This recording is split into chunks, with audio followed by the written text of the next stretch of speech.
The CBS Radio Mystery Theater presents...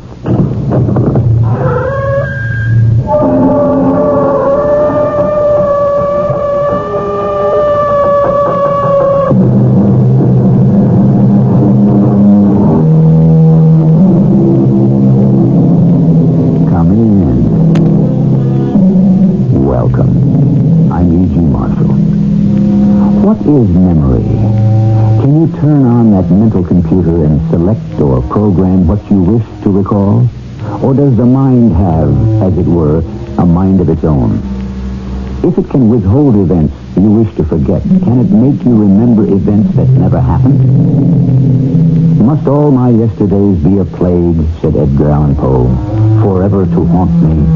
Would that the past were a dream to be shaken off with the morning. Now, you walked right into me. Why don't you look where you're going? Terribly sorry. I wish I could.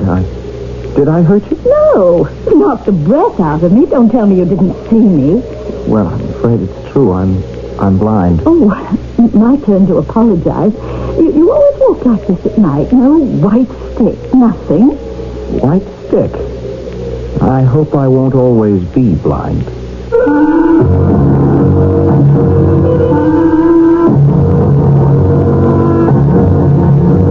Our mystery drama, End of a Memory, adapted from a story by Frederick Fergus, was dramatized especially for the Mystery Theater by Gerald Keane and stars Tony Roberts.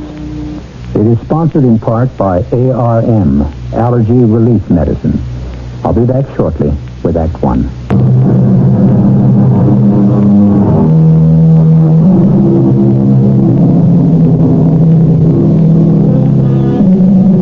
Everything to live for, did Gilbert Vaughn. A sizable income, good education, and many interests. True, his mother and father had died in the epidemic that had taken the lives of many in England, but that happened when he was 14. He was now 25. Yes, for all his money and all his friends, Gilbert was single, and he was lonely. It was my fault, of course, that I had no purpose in life. The mistake I made was to feel sorry for myself. I had no idea what troubles could be, nor the slightest inkling that my life could suddenly take a turn for the worse. Until that morning when my eyes started to fail. In broad daylight, darkness closed in. Everything went from blurred to dim to quite black. It all happened so quickly, I barely had time to get to my doctor's office. And you had no warning of any kind, Gilbert? I mean, last night, for instance, when you went to bed, no pains in your head, nothing? No, I tell you, no. What's the point of going over the past, Dr. Baker? It's the present I'm concerned with. I think it would be better for you if you adopted a healthy attitude and say to yourself, I'm not the only person who's gone blind. Blind? I'm blind. Why me? What have I done? But if you ask me, it's going to be a great deal easier to cure you of blindness than self-pity. I didn't ask you. All I want to know is who is the best man to take charge and how soon can he start? Well, now, there is only one man who I would dare send you to. Dr. Julian J. All right, I'll have him then. Will you make the arrangements immediately? I can't stand not being able to see. Well, do you have a friend who could be at your side, at least for the present? Yeah, I suppose so. Oh, there's Kenyon Grant. He lives close by. Oh, it might take quite a while. How long? Weeks? Months? Years? Where is this Dr. J? Unfortunately, Gilbert, he'll not be able to take on your case right now. Dr. J is quite ill. When he is released from hospital, which may be, if all goes well, in, say, another month, it'll take him at least another 4 weeks to fully recover. Oh, 2 months? What am I going to do in the meantime? Today, Gilbert, I'm not going to walk with you. I'm going to walk behind you. What for? To see me trip on the pavement and fall down? And what's the matter with you, Ken? Gilbert, listen to me. You don't know when this Dr. J will be well enough to take on your case, and I don't know. So wouldn't it be sort of fun to outwit those darned eyes of yours and show them you can get along perfectly well without them? Let's take a walk, and I'll show you.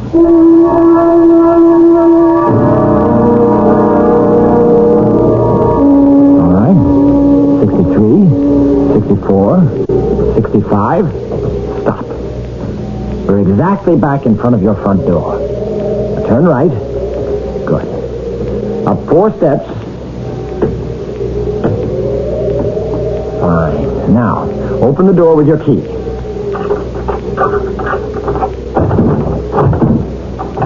You can stand here and catch your breath, Gilbert. You made it. It's simple. Just count the steps from this house to the corner, count back, and there you are. I do feel better for it, Ken. Not at the mercy of those darned eyes. The same goes for the inside of your house. Count. Ken, how can I thank you? Thanks are just words. I shall do as you say, with deeds. I've relied on you too much already. That night, I went to bed full of confidence. I could make my way anywhere in town if I put my mind to it. Unaccountably, I woke during the night.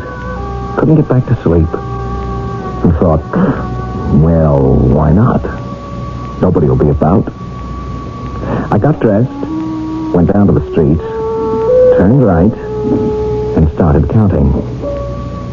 I don't know what I could have been thinking of. Did I lose count? But on my way back... Jim, now, what do you think you're doing? You walked right into me. Why don't you look where you're going? I'm terribly sorry. I wish I could. Did I hurt you? You knocked the breath out of me. Now, don't tell me you couldn't see me. But I didn't, you see. I'm blind. Oh, well, that beats all. Oh, my turn to apologize. You go out walking every night. No white stick, nothing. White stick? I'm not planning on always being blind. Where do you live? On Walpole Street. Oh, well, this is Henry. This is...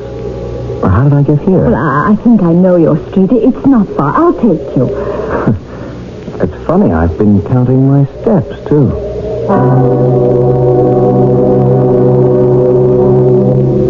Here you are now, Walpole Street. Now, which house is yours? I'll take you right there. Oh, I can make it all right from the corner by myself. Sure now. Oh, yeah. Is the railing on my left side or my right side? On your right. Now, sure you don't want me to see you to your door? Absolutely not. You see, I mustn't allow myself to become too dependent upon others. I just have to count 62 steps from this corner, and I'll be right in front of my house. Well, as you wish. Good night, young man. And I hope your eyes get better soon. 62 steps later, I turned right, up 5 steps. Oh, only 4. Must have counted wrong. Well, if it's the wrong house, my key won't fit.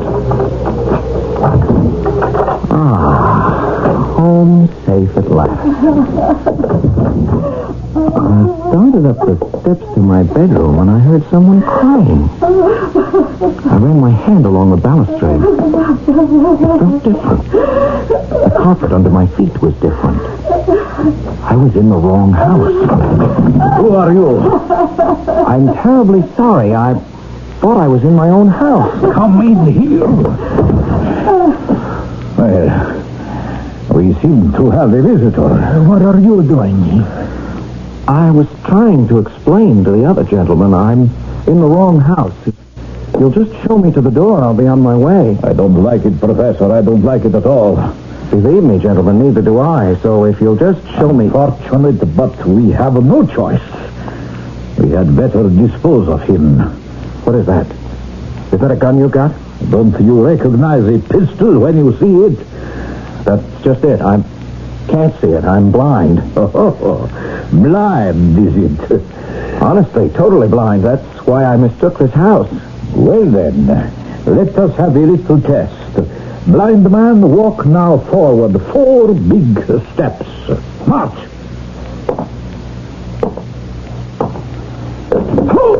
Oh, I fell across something here on the floor. What is that? A body?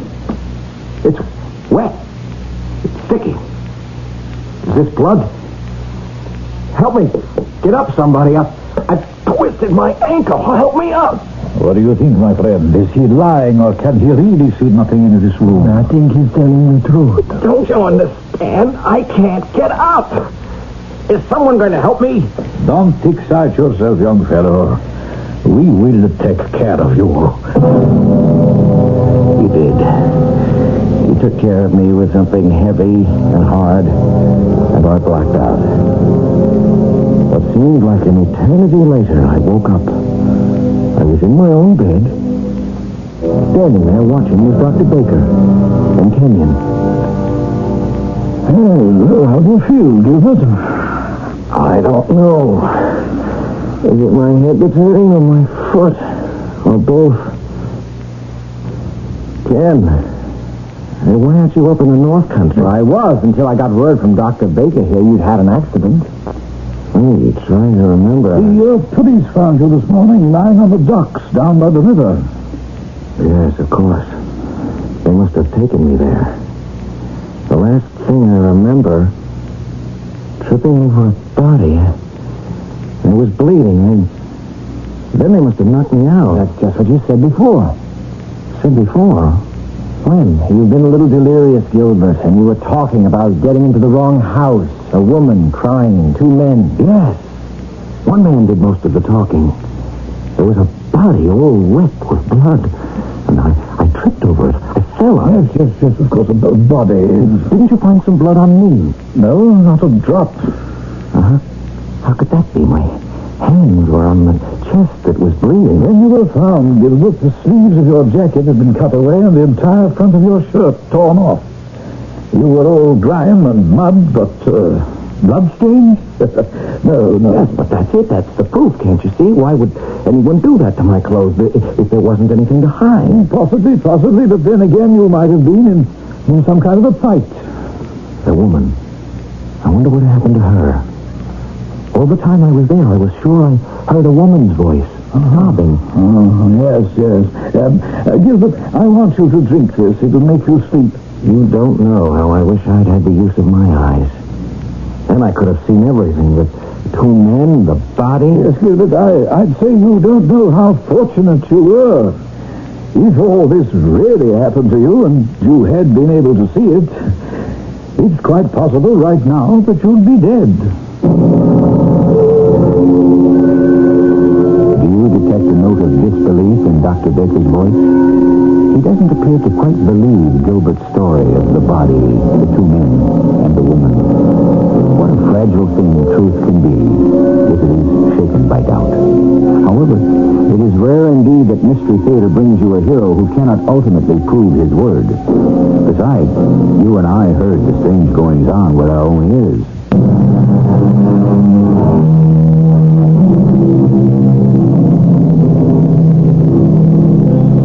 I haven't forgotten, I advise, this would be an account of the perverseness of memory. It will be.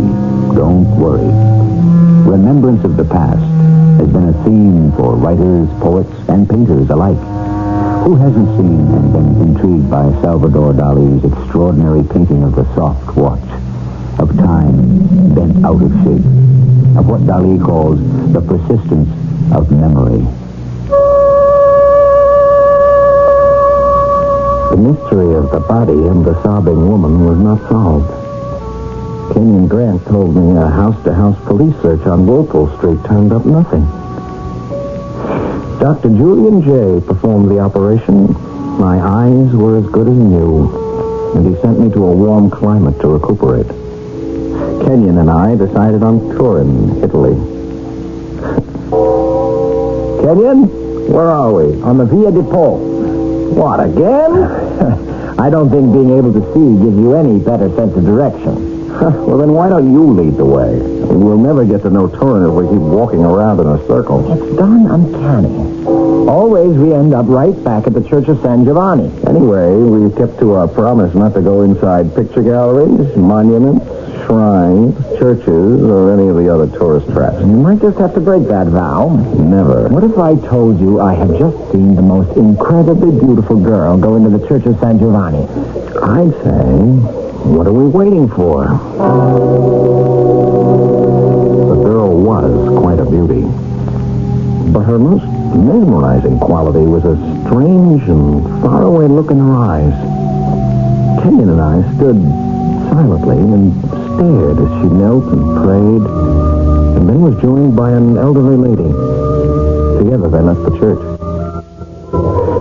We followed and stood on the steps watching as they slowly walked across the square. Tell me, senor, do all English gentlemen stare at young ladies they don't know? Now, wait a minute. Senor, an Englishman travels through your fair land to see and praise all that is beautiful. If we've done wrong, will the senor convey our regrets to the lady? Your wife, sir? Or should I say, your daughter? She is neither. Ah, then, a friend. Let me congratulate you, senor, and also congratulate you on your proficiency in our language. I have spent many years in England. Many years? Well, I should not have thought so, since the senor has not picked up a particular trait of the English. And what might that be? To mind your own business. Englishmen. I have never trusted them. What an extraordinary fellow. Very arrogant, wasn't he? Hey, look, Ken, there she is. Walking back now with the old lady. Oh, here goes some crusty old gent over to them.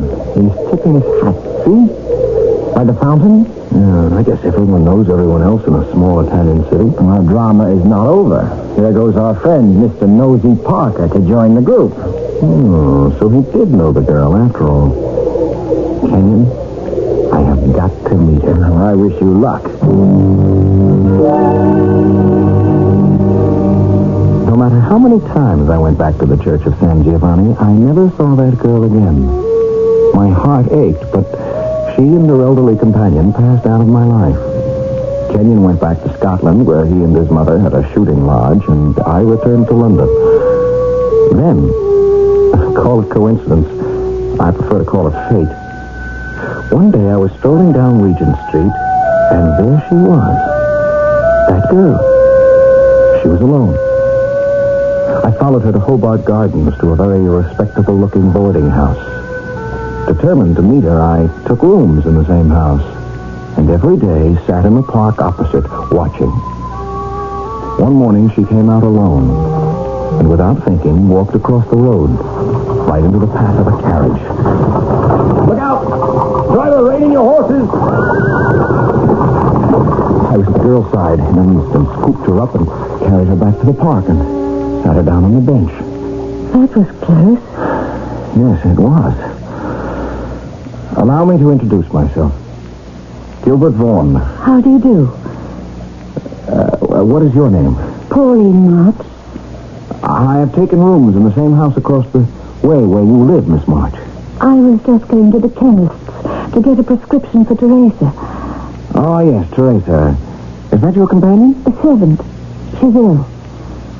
Oh, I'm very sorry to hear that. Nothing serious, I hope? Well, I think I've lost the paper with the prescription on it. It was from our Italian doctor. I could write to the professor for another prescription. I'm afraid you've quite lost me. Who is the professor? Yes, I could do that. I think he may still be in Turin. Is he? You've not been long in England, Miss March? Sometime. Some months. I saw you in the spring. In a church in Turin. Turin? Italy? You saw me. At San Giovanni. You were there with your old servant, Teresa, I suppose. One morning? Yes. We often went there. You're English? Your name is not Italian. Yes. I am English. Your home is London? You're not going back to Italy? I don't know. I can't tell. It will depend upon the professor. Oh, yes. The one in Turin. Teresa said he's arriving here in a few days. Thank you, sir. It was pleasant talking to you. I shall walk with you tomorrow in the park.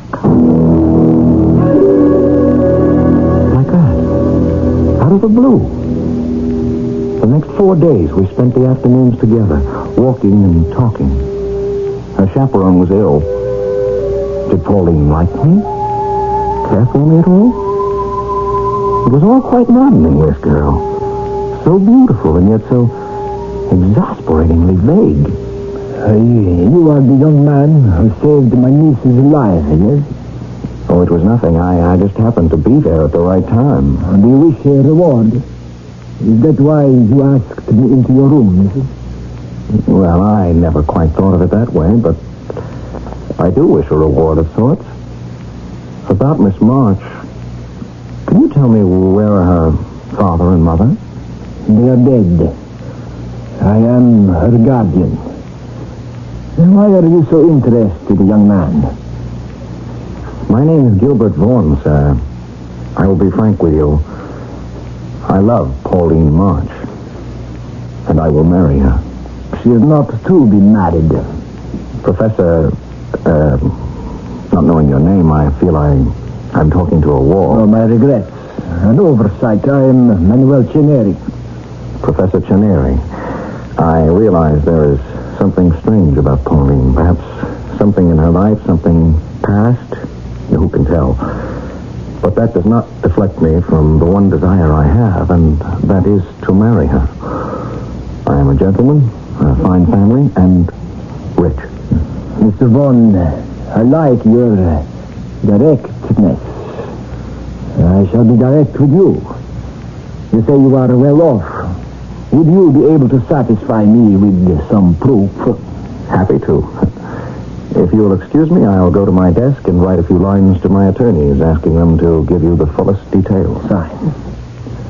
Shall we meet tomorrow at 10 o'clock?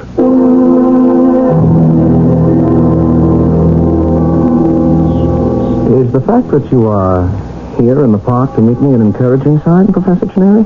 I've been thinking to myself that I had seen you somewhere before, Mr. Vaughn. Yes, you have. I was in Turin last spring, and you may have seen me standing in front of the Church of San Giovanni. Yes, quite possibly. Mr. Vaughn, I have many reasons for wishing my niece to remain single. But your proposal has induced me to reconsider. The man who marries Pauline March must take her as she is. He must ask no questions, seek to know nothing of her birth, her family, nothing of her early days. He must be content only with the fact that she is a lady, that she is very beautiful, and that he loves her. Is that enough for you? More than enough. With Pauline, my wife, I should ask for nothing more. Good. You may be pleased to learn my niece is not entirely indifferent to you. Would it be possible for you, my dear Vaughn, to agree to an early marriage? Would it be possible? In fact, an immediate marriage. Say, the day after tomorrow. But I don't know if she loves me. Would she consent? Pauline is obedient and will do as I wish. It was a mad thing to do. My only excuse was that I was so desperately in love and so convinced that after we were married I could make her love me that I didn't insist on some kind of a courtship. Nor did I ask myself why her guardian seemed so anxious to marry her off. It was only after the ceremony, we were in the train on our way to Scotland for our honeymoon, that I was alone with her. Well, here we are. Mr. and Mrs. Gilbert Vaughn. Are you pleased, Pauline? Pauline? Do you hear me?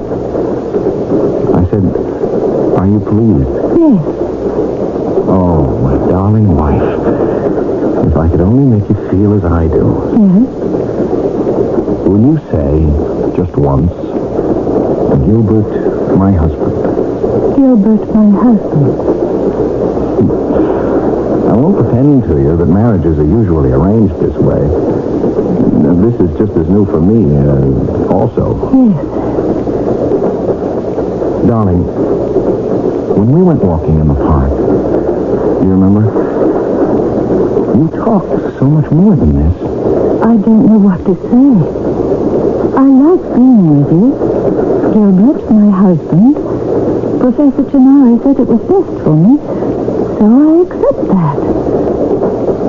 He said to me, a man who content to take you as you are and not try to know anything of your past. I agreed to that. I have no past. Everything is a today. I suppose that's a blessing, darling. That way you can't remember ever having been hurt. I was hurt, Gilbert. Yes, I was hurt. But what happened? It's all gone now. Well, I can't tell you how happy it makes me to hear you say my name. Gilbert? It's a nice name. When you say it, my darling. What a strange way for a man and a woman to begin their honeymoon. But since it means you sitting here beside me, I wouldn't change it for the world. This is WBDM in Chicago. It's midnight. This situation, to say the least. A young man married a girl who is, in fact, only half a girl. Her past is shrouded in mystery. Is it at all possible for them to build a lifetime only in the present? Why not, one could argue. Why are our yesterdays so essential to our todays? The answer may be startling when I return with it shortly in Act 3.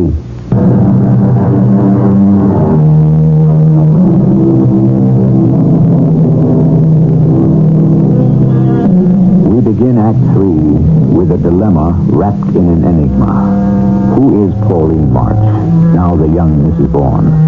The honeymoon to Scotland was hardly that. A young man married to someone with memory missing, the power of reasoning absent, the feeling of emotions quite beyond her grasp. Why could she live only from day to day?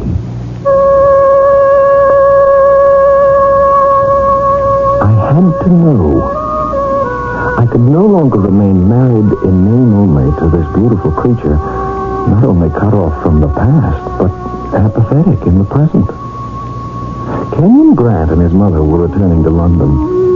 I prevailed upon the good Mrs. Grant to take care of my Pauline while I played detective. I returned to Turin, Italy, to the very spot in the square of San Giovanni where I had first seen Pauline. Welcome again to Torino, Englishman. Signor, yes, I remember. I'm very glad to see you. You have come to Italy to stare at more of our ladies? No, I'm here to find Professor Chineri. And I know you can help me. Where may I find him? Chineri. I'm not familiar with that name. But I've seen you in his company. I know no man of that name. Good day, Signor. Wait, please don't go. I beg you to help me, Signor. It's vitally important. There's no use denying you don't know him. Oh, what makes you so positive, Englishman? Because I have seen you walking arm in arm with the professor, talking to him right here by the fountain in this square. Now, I know you know him. Help me, Signor. It's not for myself. It's for his niece, Pauline. What do you have to do with his niece? Everything, Signor. She is my wife. The tall, thin Italian seemed thunderstruck. I heard him mutter, "Tracidor, traitor." Then he turned back to me, his face composed. I should wait in my room at the Hotel Excelsior, he said. He would send Professor Chineri to me. Professor, please come in. I was surprised to learn you're here. How is your wife? Why didn't you make me aware of Pauline's peculiar mental state? Oh, come now, you had seen her a number of times. I'm sure she is no different today than when she first proved so attractive to you. In fact, I'm counting on marriage to help her regain, how can I say it, her past? I believe that little by little her memory may be built up again, or it may return as suddenly as it left her. So, Pauline has not always been like this. Some years ago, she received a great shock, a sudden loss. The result, her past was blotted out. Events disappeared. Friends became strangers. She was As you better. Born again. What was the shock that did this to her? That is one of the questions I cannot answer. But I'm her husband. I have a right to know. You have a right to ask. And I have a right to refuse. Can you answer me this question? Who was the gentleman who arranged this meeting? Well, that I can tell you. His name is Macari. What does he do? His profession? He's a financier. Senor Macari was greatly disturbed to learn that Pauline is my wife. Why so? He knew her years ago and wanted to marry her himself. She refused him. More than that, my dear Vaughn, you would not wish to know. I returned to London. Time passed. Sometimes I thought Pauline was better. Other times, no improvement at all. Dr. Baker came, sent specialists. They all said the same thing. She might recover if she could relive the exact circumstances which caused this block. It seemed hopeless until that morning when I received a visitor. Senor Vaughn? Senor Macari. Ah, you know my name. As you know mine, the professor has told us. What brings you to London? How is Pauline? Improving, I hope. Little by little. You may find it better to have a wife who cannot remember her past. And I see her. You give me an idea. You knew Pauline years ago. Yes, senor, I did. Well, it occurs to me that if she were to see you, senor... It is one of the reasons I am here. Stay where you are. I shall fetch her. Pauline, will you look at this gentleman closely? Yes. I am. Pauline?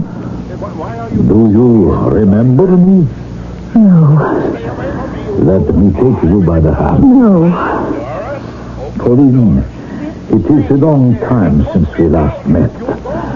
But you cannot have forgotten me. Try and think who it is, my darling. Non mi ricordo.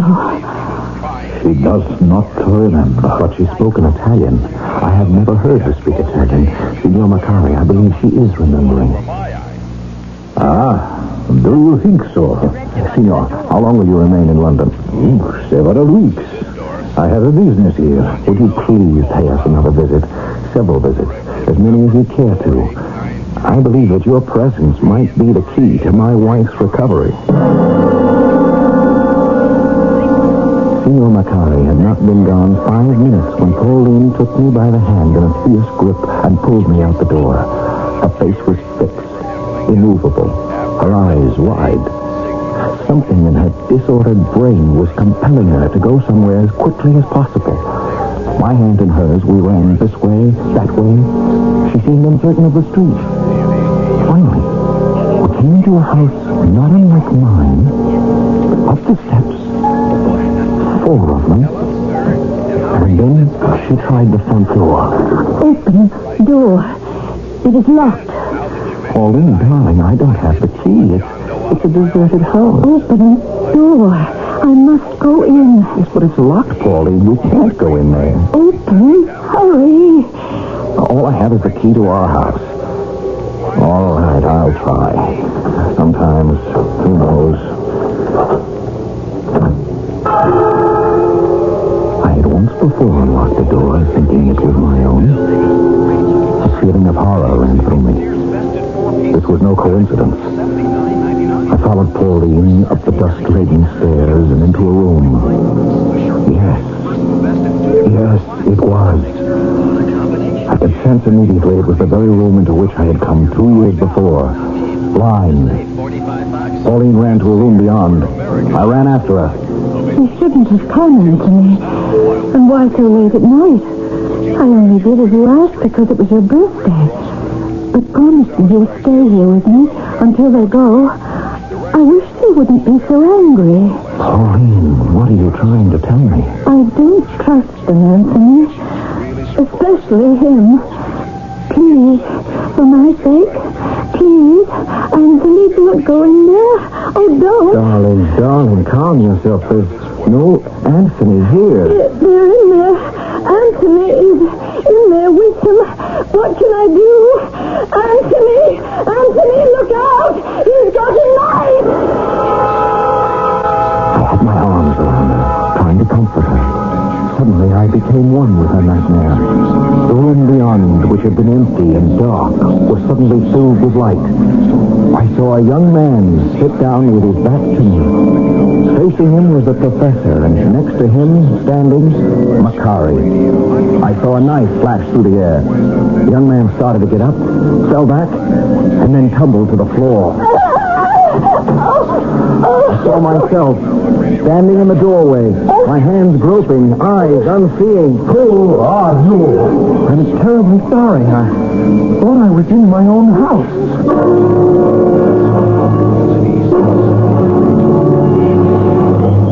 Well, Gilbert, I've given your wife a sedative. I'm glad you called me. What happened? Dr. Bateson, if I were to tell you what Pauline and I have been through, you wouldn't believe it. Whatever it was, I tell you right now, I've noticed quite a change in her. She seems much more at peace.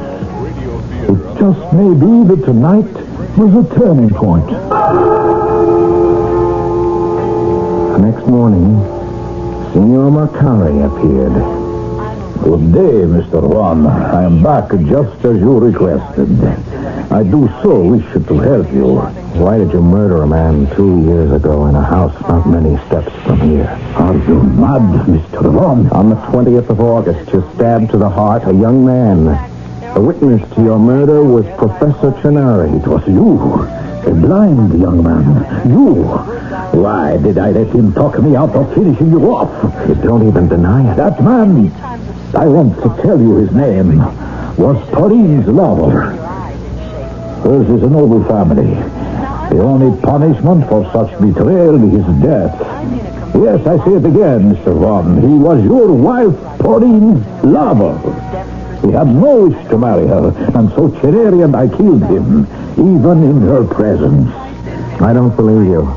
Please leave this house immediately. As you wish. But think, Englishman, for what other reason would I willingly admit to you such an act? Willingly or not, you have admitted to murder, a fact in which the police would be very interested. And where would you tell them to look for the body? What proof do you have that all this happened? You forget. I was there. Were you indeed? Did you see all this with your own eyes? Who would believe the word of a witness who was blind?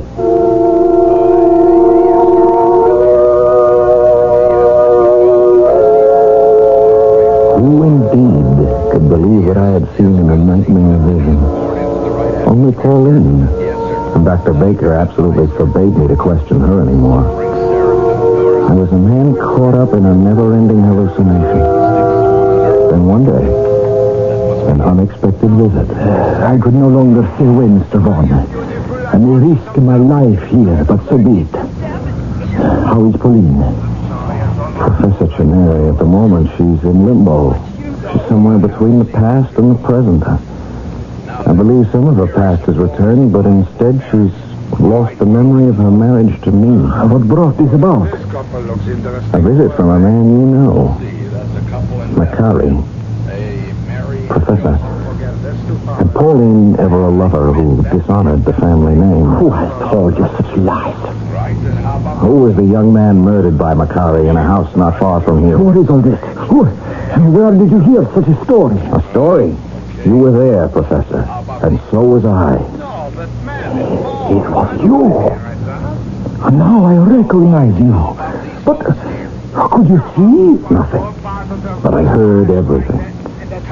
Professor, you are an accessory to a murder. It was I couldn't stop him. Killing was not my idea. I loved that boy. I want the truth. Who was he? He was Pauline's brother. My sister's child. He was Anthony March. Anthony and Pauline were the two children of my sister, who was Italian, and her husband, an Englishman. Anthony turned out no good. His mother and father knew it, and before they died, they entrusted into my care their money for the children. Anthony knew this and borrowed against what was coming to him. Spent that, and then he borrowed all the funds Pauline was to inherit. He threw that away on gambling, horses, bad friends. Who did he borrow from? Macari. The day Anthony came of age, Macari demanded the thousands of pounds he had loaned the boy. I gave him Anthony's inheritance, and no more. I would not give him Pauline's share. This infuriated Macari to the extent that he killed poor Anthony. I was to be the next victim, but you came in, and even without being able to see, you saved my life. Where is Anthony's body now? I ransomed it with Pauline's money, and it is buried in the family vault behind the church of San Giovanni. Gilbert? Gilbert, where are you? Go ahead, my boy. Take care of her. Tell her her uncle was here, and that I sent my love.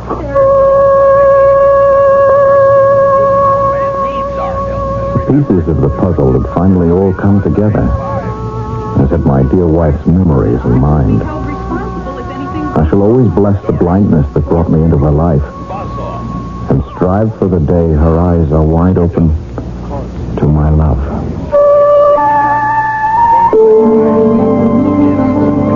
What happened to Signor Macari? He was caught. But most important, what of Gilbert Vaughn and Pauline? A trick of fate, you might call it. A young man who once was self-centered, selfish, and spoiled, now had to devote himself to healing and courting the girl he was married to.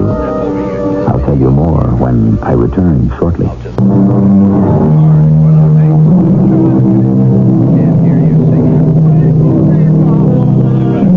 In a Shakespeare sonnet, it says, "When to the sessions of sweet silent thought I summon up remembrance of things past, I sigh the lack of many a thing I sought." However, I am glad to report to you that no sighs, nothing past, no question marks will assail these young people embarking on a life together. Our cast included Tony Roberts, Carol Keitel, John Lithgow, and Ian Martin. The entire production was under the direction of Hyman Brown. This is E.G. Marshall inviting you to return to our Mystery Theater for another adventure in the macabre.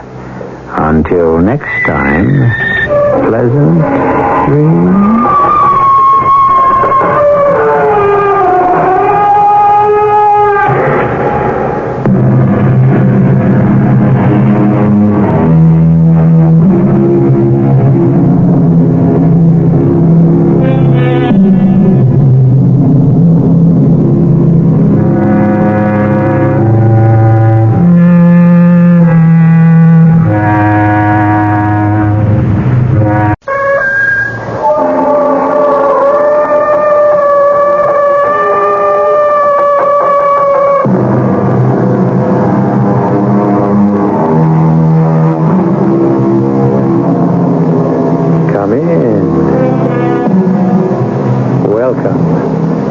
E.G. Marshall. And at midnight, according to the old chronicles, there would be a convocation of sorcerers, devils, demons, goblins, and ghouls, and they would thereupon proceed to hold an orgy in a manner and fashion too sinful even to contemplate.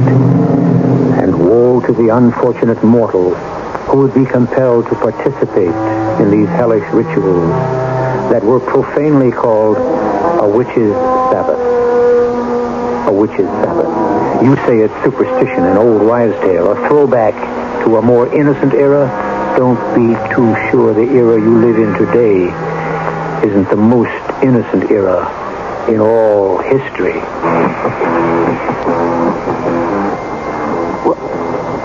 What is this? Where am I?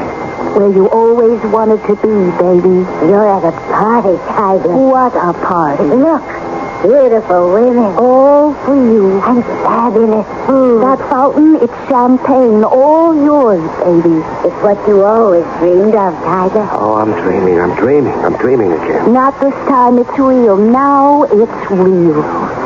But why? Why are you doing this for me? Because we love you. Oh, how we love you. We would even die for you, baby. Just as you might even die for us.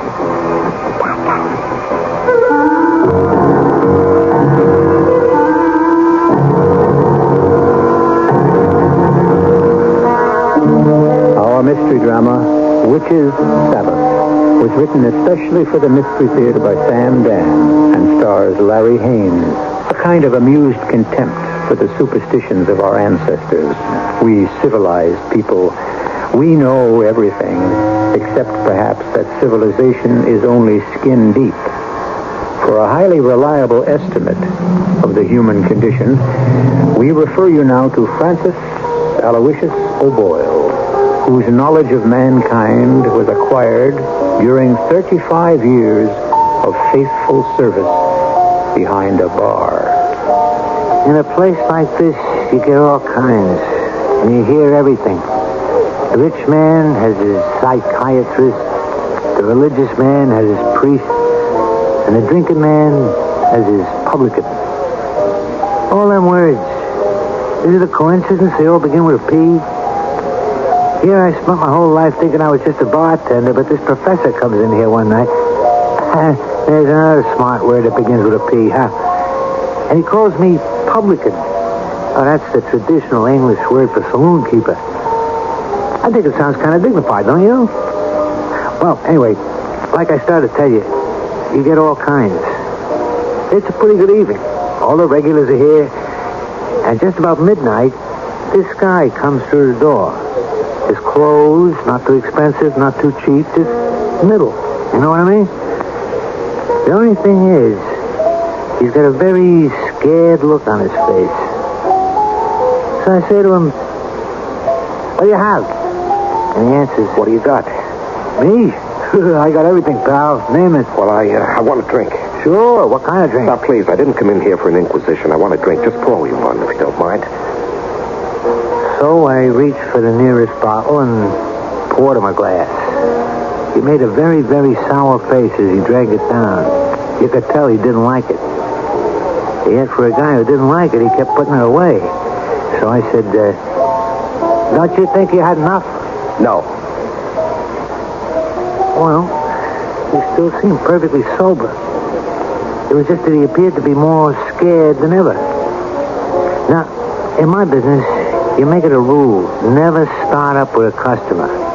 But this guy was so frightened that I felt I just had to break that rule, just this once. And I did. You okay? Yeah, I'm fine.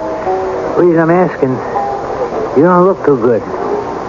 You know something? You should mind your own business. You know something? I think you're right. Well, I forgot all about him until about 1:45 when I give everybody in the place the usual warning. All right, last call. Last call for what? I don't need a comedian in a joint this hour of the night. It's the last call for what do you think? Well, I'm not sure. You see, I don't frequent places like this as a rule. Well, what are you doing tonight? Slumming? No, please, I didn't mean it to sound that way. They decide you want to rub shoulders with the peasants? No, Well, you've been pouring down that juice. Where do you usually go for it? Well, you see, I'm not really a drinker. Where's that a fact? No, the reason I came in here is because I'm so upset and I'm so frightened, you see, and it's so light in here and it seems so safe. Like I said, last call. If you want to have another drink, one more is all you can buy. Well, what do you mean? I mean, 1 o'clock. I close the joint and go home. Close? Oh, no, you can't close. You can't do that. You have to stay open. As it is, I stay open 16 hours a day. It's enough. Just tonight, please. Stay open a little longer. Now, look, we got a state law that says lock the joint at 1. But I don't want to leave here. I do. I'm afraid. I'm afraid to be out in the street. So call a cab. No, that won't help. Call a cop. It's no use. They'll find me. They'll find me. Who's going to find you? They will. Well, that's what we're trying to establish. Who is they? The witches. Oh, Oh, the witches. Yeah. I see. The witches. You're the kind of guy who gets his load on, then he sees witches. No, I saw them. I saw them even before I had my first drink. I've been drinking to see if I could get rid of them. Oh, that's a switch. Oh, please, don't humor me. I wouldn't think of it. You don't believe me? Sure, I believe you. Don't tell me the customer's always right either. You've got to listen to what happened to me tonight. If you can tell it before 1 o'clock, you got 10 minutes. All right, look. Every word I'll tell you is true. My name is Harry Harnischbecker. I'm a computer engineer. I design computers. Oh, yeah? Uh-huh. So tell me something. Why do them computers always keep fouling up? Oh, they don't. They can't. It's the people who use them. Yeah? So how come I keep getting bills? Forget about it. No, forget about it. These clowns want to take me to court because I didn't pay them for a piano. I never even bought it. And you say forget about it? Look, the reason I told you I was a computer engineer was to impress you. That don't impress me. With the fact that I'm a reasonable, sane, and practical man. If I'd known who you was, I'd have thrown you out of the joint. No, a man like me. I should be the last person in the world to be upset by my primitive superstition. So you must hear me out. I warn you. Better not take more than 9 minutes. Okay. You see, I had left my office at the usual hour of 5 p.m. I was walking to the bus stop. I commute, you see, from Blairville. We own a house there. It's a split level, and we were able to buy it very... Is the house important to this story? I'm saying it's for your own good because all you got left is 8.5 minutes. Is it important to the story? I don't know. I listen to thousands of these stories. Stick to the point. Okay.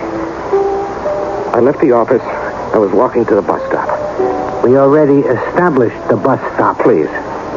You only got 8 minutes. I stopped to wait for the light to change, and suddenly I heard a voice say... Hiya, baby. You want to have a little fun? Oh, I see where this is going. No, you don't. You don't. Believe me, you don't. Well, I looked, and there at the curb was a brand new sports car, imported. It was an Aracata. Uh-huh. And in it were two of the most beautiful women I'd ever seen in my whole life. That never happens to me. One was blonde, and one was brunette. And each had creamy white skin and sparkling red lips. And the blonde had sea green eyes. The brunette, her eyes were a flashing black. You know the kind? I know the kind. How are they built? Oh, like the goddesses of ancient Greece, but much more slender. That's a promising start. All right, now get to the action. You got 7 minutes. Okay. It was the blonde who had asked if I wanted to have some fun. And what do you say? No. You've done the right thing. You could have gone along with him. There'd been a guy waiting with a gun. And he lifts your bankroll. The old Murphy game. You've done the right thing. You always got to think of that. No, I was thinking of the fact that I had taken a solemn vow to be faithful to my wife. And you should get a gold star for that. Yeah, but then the brunette said... Come on, Tiger. We're going to a party. So what did you say? I said... Well, come on. You got 6 minutes. Now, believe me. You must believe me. There was a confusion of signals between my brain and my voice. Yeah. Now, consider the mind as a computer. You say that word one more time and you'll be barred from this joint for life. No, but it's true.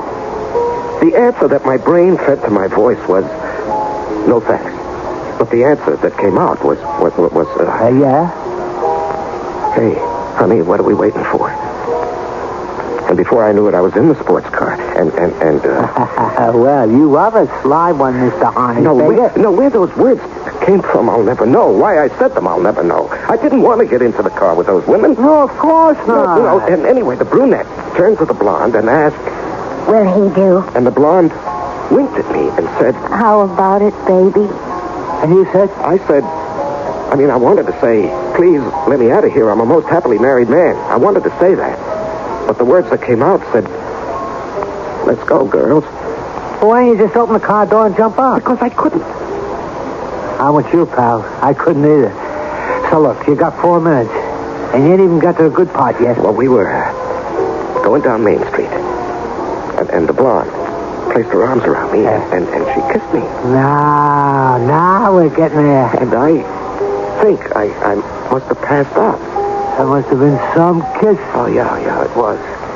There was fire in it, and ice, and champagne bubbles, and I just don't know how to describe it. Oh, you don't have to describe it. And then everything sort of disappeared, you see, or I might have passed out.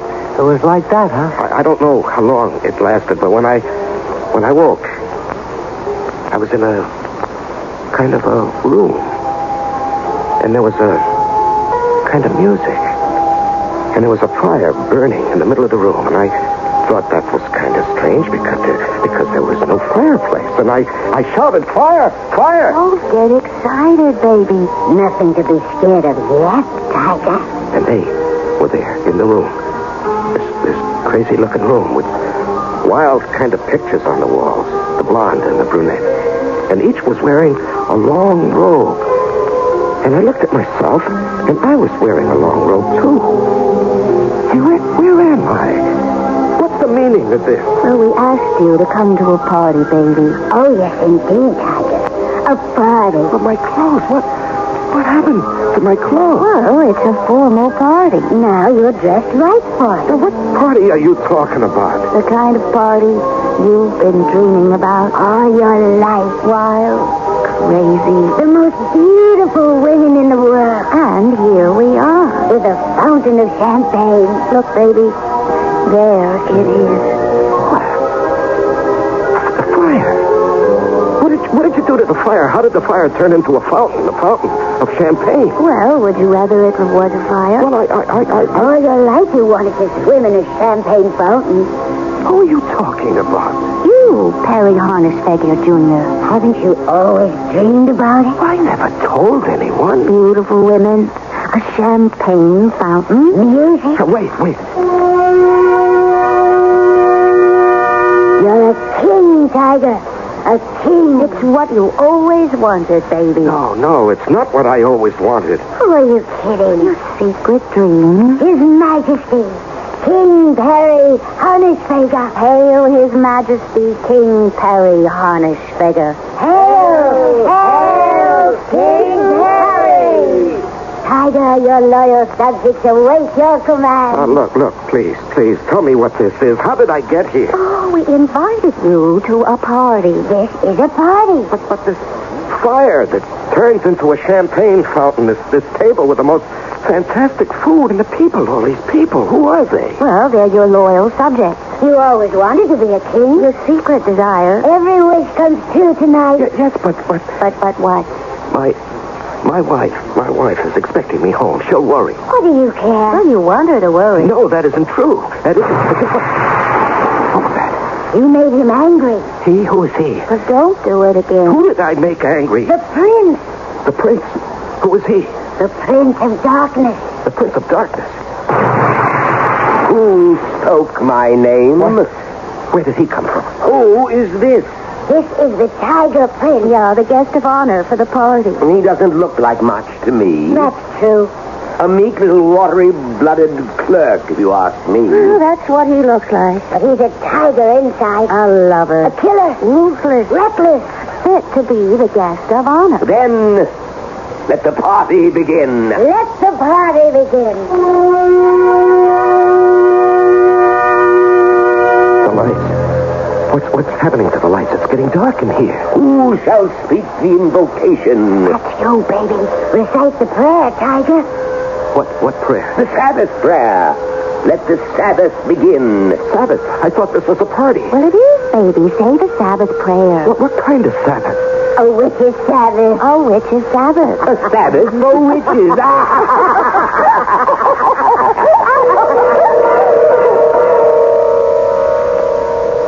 A witch's Sabbath. Well, you must admit, you don't get invited to one of those every day. And the question you might be asking yourself is, how did our rather prosaic Perry Harnessfeger get invited to this one in the first place? Well, by this time you know perfectly well you don't get any of the answers in the first act.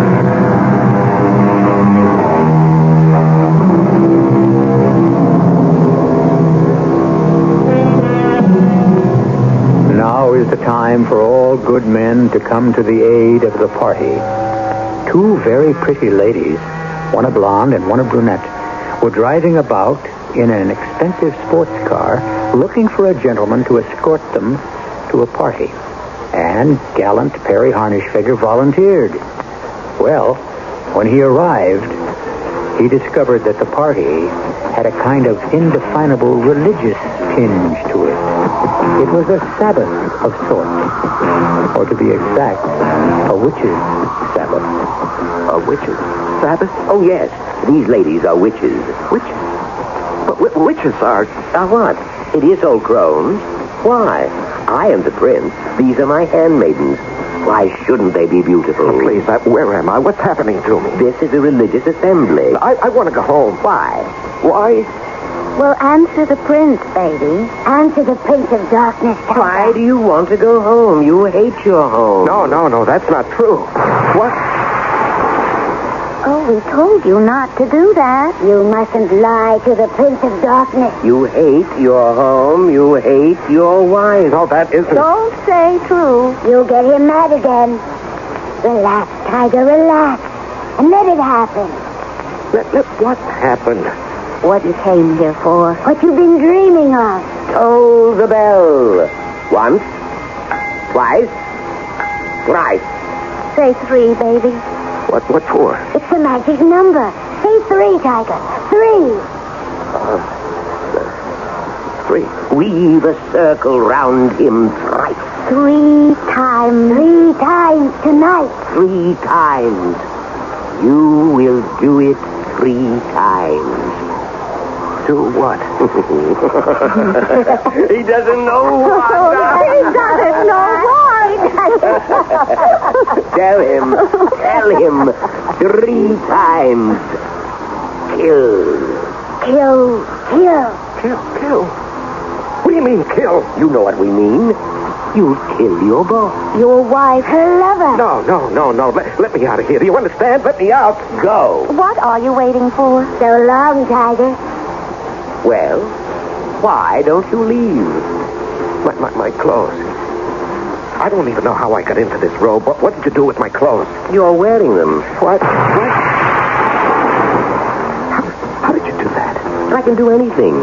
I'm the Prince of Darkness. Look, please. I'm just a very quiet, ordinary type of person. Don't talk like that to him, baby. You know what happens when you lie. You're a machine. You make computers and you become one yourself. Your boss steals your ideas. Your best friend steals your wife. They laugh at you? 3 people laugh at you, Tiger. Your boss, your best friend. Your wife. Now kneel and pray with us. Oh, but... Kneel. Pray. Speak that same prayer. What same prayer? The prayer that was in your heart when you were walking to the bus station. I wasn't praying. Don't lie. Well, I wasn't.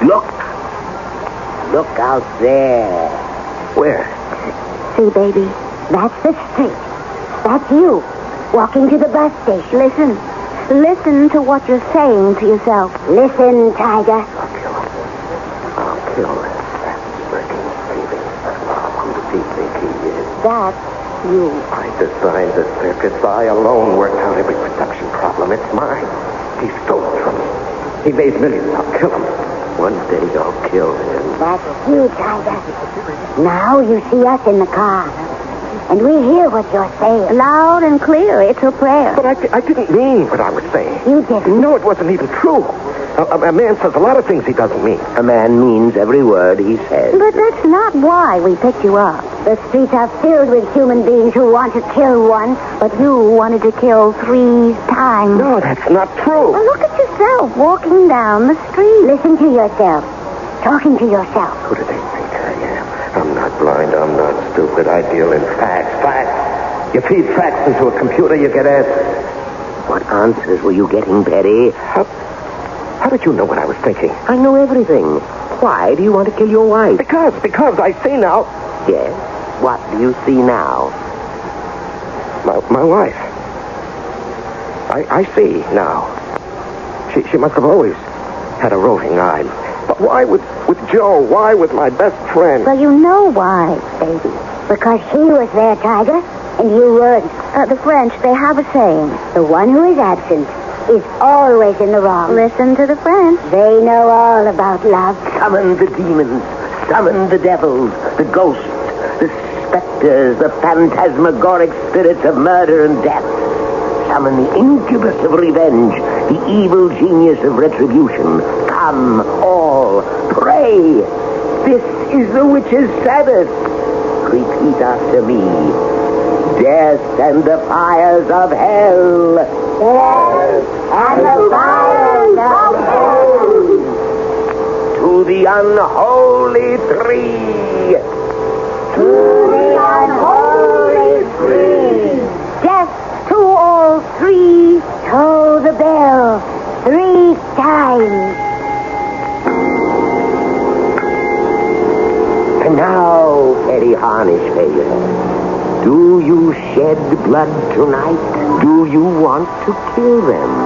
Your boss? Your wife? Her lover? Do you want to kill them? It's wrong. That's not the answer. Do you want to kill them? Search your mind. Search your heart, your soul. Do you want to kill them? Answer. Rejoice, my children, rejoice! Now he is one of us. You will kill them.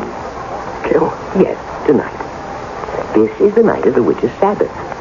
The service needs one thing to be complete. Blood. My children, how wonderful are our prayers tonight.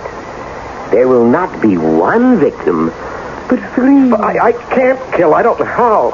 I shall teach you. I don't have the nerve. I will steady your hand. I will harden your heart. You will kill, and then you will be free. Free. Free of the hate that poisons your mind. But I'll be a murderer. You will only murder those who murdered you. Haven't you been cheated and disgraced? Your life is empty. Your world is dead. Oh, you have to kill, baby. 3 times, Tiger. My son, I know the anguish of your soul. I have also been cast out. My rightful place is now held by others. My patrimony has been stolen. Here is the revolver. No. Would you rather use a knife? The gun is quicker, Tiger. Surer. Better. The gun is in your pocket. Now close your eyes. When you open them, you shall be in a room. The room where your boss sits in his palatial home. A comfortable room. There he counts his money. Your money. You will kill him. You must. It is a ritual that must be performed on the holiest of all nights. Now, when I say, open your eyes, you will be with your boss. Open your eyes. I opened my eyes, and I was there, in the den of his home, my boss's home. He was listening to that hi-fi of his, which must have cost a small fortune. Listening to that classical music he pretends to love. I say pretends because all he loves is money. Harry, I didn't hear anyone announce you. Do you like Mozart? Excellent recording it. But you don't go in for classical music, as I remember. But why did I send for you? You didn't send for me. No? Then what are you doing here? Well, don't I have the right to visit you? Perry, I see enough of you all day. Too much. Well, you won't see me anymore. Why? Are you quitting? No, but you are. You're quitting this world, this life. Oh, really? I hadn't given it much thought. Yeah, I know, but I have. I came here to kill you. You what? Oh, no. Not you. Not Perry Hornisfager. With this? Perry, you're a comedian. Put that cat pistol away. Oh, you think I won't do it? Why should you kill the goose that lays the golden eggs? Who else would give you a job but me? I could work anywhere. I'm top man in my field. Sure, Perry, sure. But you haven't had a new idea in 5 years. Now, by that you mean you haven't stolen one of my ideas in 5 years. When did I ever steal one of your ideas? Our new A-line computer. That wasn't mine. Go ahead, I dare you. Say it wasn't my circuits that made it possible. The truth is, Perry, your circuits made it impossible. It's only after we threw them out. You're lying. Come on, Perry, have a drink. You'll feel better. Who else could you ever work for? Who else would put up with your tantrums, your delusions of grandeur? Sometimes I wonder why I do it myself. You know why. Because you're waiting to steal my next design. That's why. No, that's not why. It was for your mother's sake. Don't you mention my mother's name. I guess I must have been in love with your mother. I said don't mention her name. She was a vicious, hateful woman. She was the most beautiful woman I ever met, your mother. I warned you. Perry! Perry! What did you do?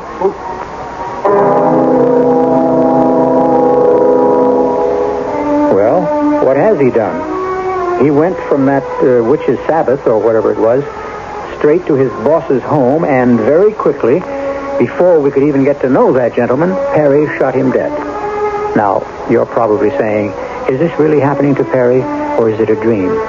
Well, it could be one, it could be the other. Or it could be both. As usual, we need the third act, and I shall bring it to you in just a very few moments.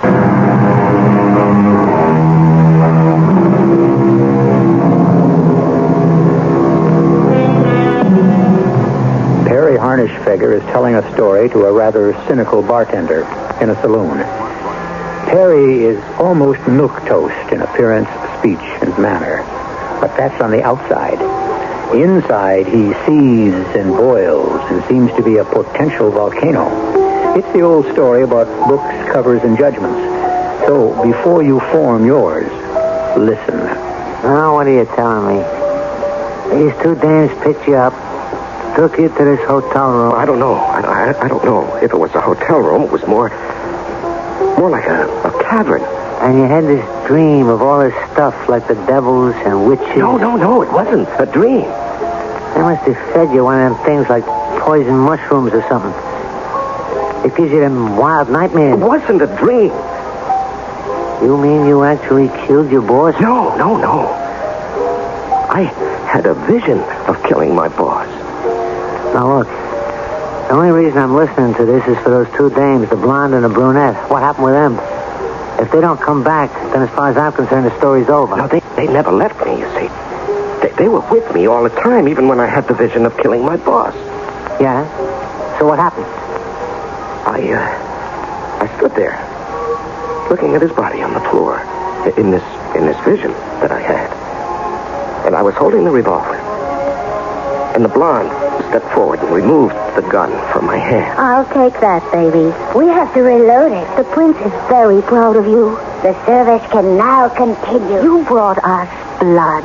Are you ready to go home? No, I don't want to go home. I don't feel it's my home any longer. It's because she shut you out of it. She stole your home. A man's home is his castle. What right does another man have to live in your castle, Tiger? What right? Get your home back. Kill them. Oh, but... Look at him. Now on the floor, the man who robbed you of your standing as a scientist, the man who used to be your boss, you killed him. So now, for those who robbed you of your standing as a man, kill them also. The pistol is in your pocket. Will you speak the word to him, Prince? Close your eyes. When I say open your eyes, you will be in your own home. At least it's the place you pay for. But another man enjoys. When I say open your eyes, you will be home. Kill them both. Open your eyes. So, Perry, I see you finally got home. And I see you're here as usual, Joe. Usual. I wish he'd come more often. Oh, you do? Why? Well, it beats being alone. Hey, Joe, why don't you get yourself a wife of your own? Why don't you mind your business, Perry? Oh, but this is my business. It's very much my business. It could very well be that Joe feels he doesn't need a wife of his own as long as he has mine. And just what is that supposed to mean? Now, Perry, I don't say anything, Joe. Don't even signify that kind of slander with a reply. Do you think I'm blind? Yes. You're also deaf and dumb. I know what's going on here. Well, then tell me. Are you kidding? Look, Perry, you have to work late at the He plant. doesn't have to. He wants to. Yes, that's right. And the next time I design a new circuit that's worth a fortune, I won't say a word about it. I'll just walk out and sell it. When did you ever design... What was the use? Are you saying I did not design the A-line computer? Oh, Perry, please. You need help. Yes, I know. What did you say? I said I know. I need help. You never said that before? Hey, darling, don't you see? That's half the battle to face yourself squarely, to admit you need help. But don't you agree, Joe? Yes, it's really true. We'll find you the best psychiatrist. I don't need a psychiatrist. But you just said you need help. I have the best help, the truest help, actually. The only real help there is. Religion. Religion? Oh, sure, why not? If belief helps you, it's the most wonderful thing in the world. Did you have a religious experience, Perry? Yes. I'm so happy for you. And you look so peaceful. What do you pray for? Death. What did you say? Death. No, you mustn't pray for your death. I'm not praying for my death. I'm praying for yours. For mine? And his. What are you doing, Perry? That's a gun. Yeah. A .38 caliber Valentine Porter revolver, a highly accurate weapon. Now, Perry, don't do anything foolish. Oh, no. No, I intend to do something smart, very smart. You don't want to kill me. But I do, Joe, I do. Why, Perry? Why? You know why. I don't. The two of you. Perry, we never did anything. You never even thought of it. Go ahead, tell me that. I bet you never even thought of it. Well? Yes, Perry, we thought of it. Oh, now we're getting Well, somewhere. we thought of it, but we decided we couldn't do it. And that's a lie. We're not made that way.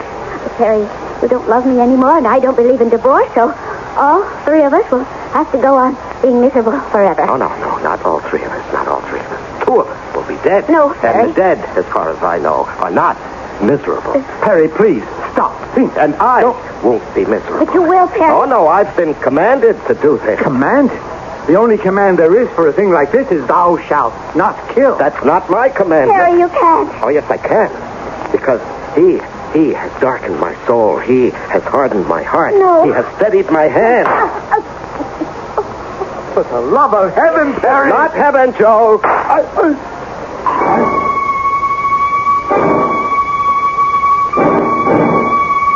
They were on the floor. Dead. My wife and her lover, who had also been my best friend. I closed my eyes for a moment as if I couldn't believe what had happened. And when I opened them again, I was back. Back in that other place. And he was there, the one who was called the Prince of Darkness. And they were there, the two who called themselves witches.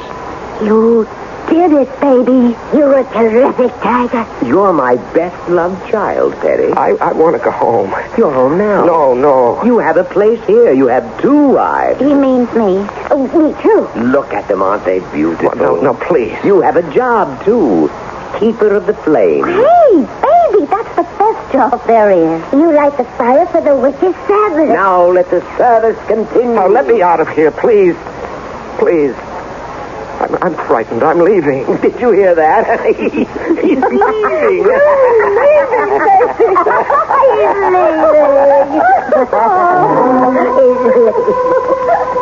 I ran from that place, and from the sound of the laughter, that terrible laughter.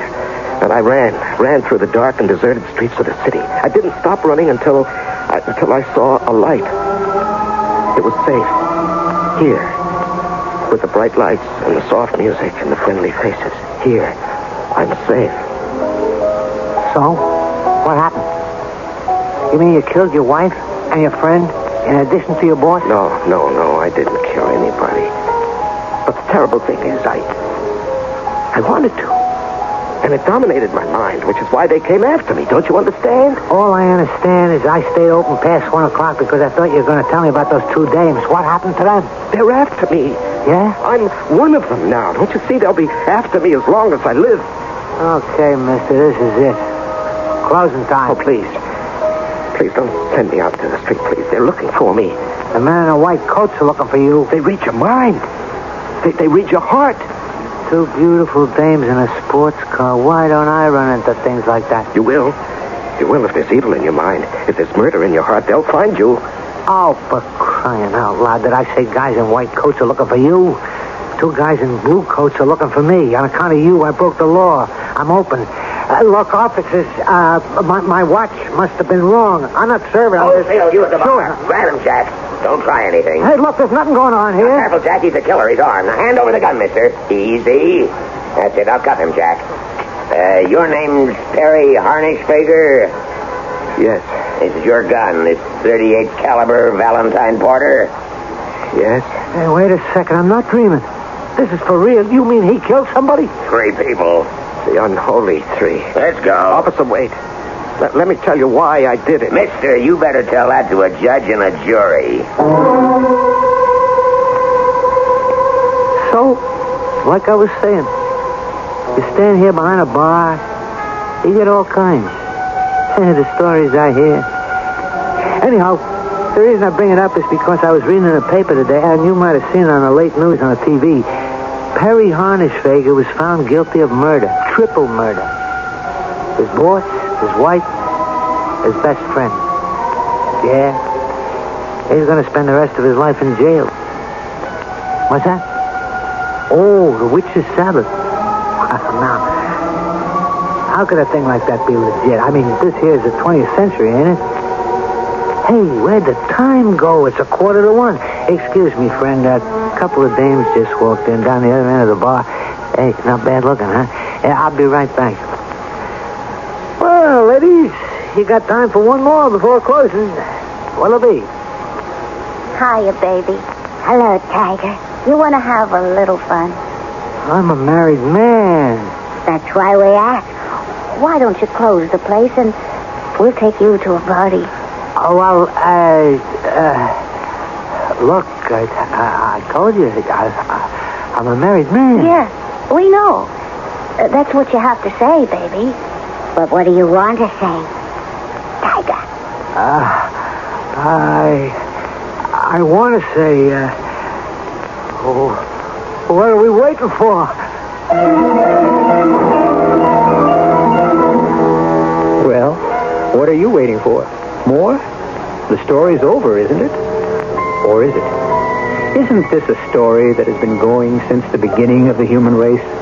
The longest continued story in the world. And if you think about it, between all our characters, we have seen practically every one of the 10 Commandments violated. When we tell you a story about wrongdoing, we present wrongdoers wholesale. I'll be back shortly. The wish is father to the thought. Who said that? Shakespeare. Who else? To which we may add, the thought is father to the deed. Or if you think about doing something, it's because you really want to do it, no matter how strange or violent it may be. And if you think long enough and strong enough, who knows? You may wind up as a guest of honor at a witch's Sabbath. Of course, you can prevent that by listening to Mystery Theater and leave all thoughts of violence here with us. After all, we do it so much better and neater. And you pay nothing in the end. Our cast included Larry Haynes, Leon Janney, Marion Haley, E.V. Juster, and Robert Dryden. The entire production was under the direction of Hyman Brown. This is E.G. Marshall inviting you to return to our Mystery Theater for another adventure in the macabre. Until next time, pleasant dreams.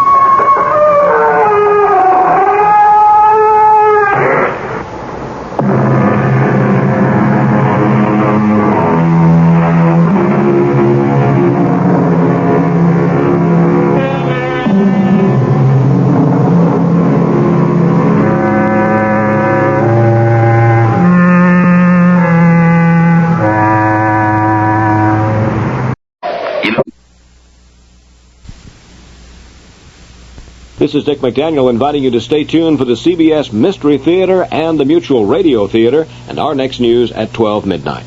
The CBS Radio Mystery Theater presents...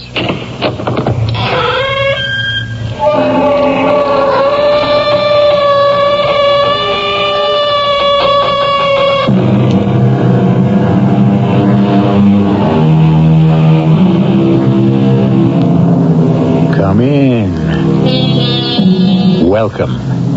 I'm E.G. Marshall. One of the compensations, I'm told, of advanced age is becoming an eccentric.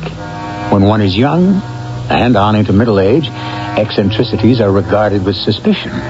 We are expected to conform, to be more or less like, or at least similar to others. But in old age, our eccentricities, our oddities and peculiarities are somehow transformed into traits that appear rather dear and delightful, and we can even be loved for them. It's something to look forward to. Not much, but something.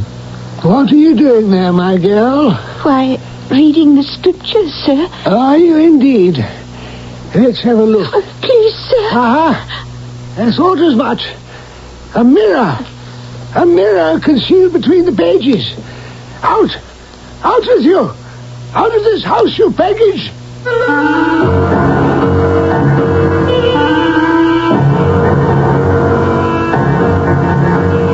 Our mystery drama, House Without Mirrors, was written especially for the Mystery Theater by Elspeth Eric and stars Paul Hecht and Norman Rose.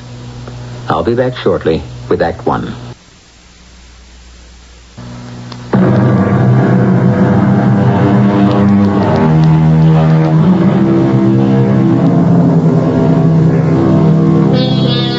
We have said before that eccentricity is tolerated, often affectionately, in the elderly. However, the story we bring you now does not concern an elderly person. It's about a man who at the start of our drama is about 35 years of age. But his eccentricity dates back to an earlier time, and it was not tolerated or regarded with affection.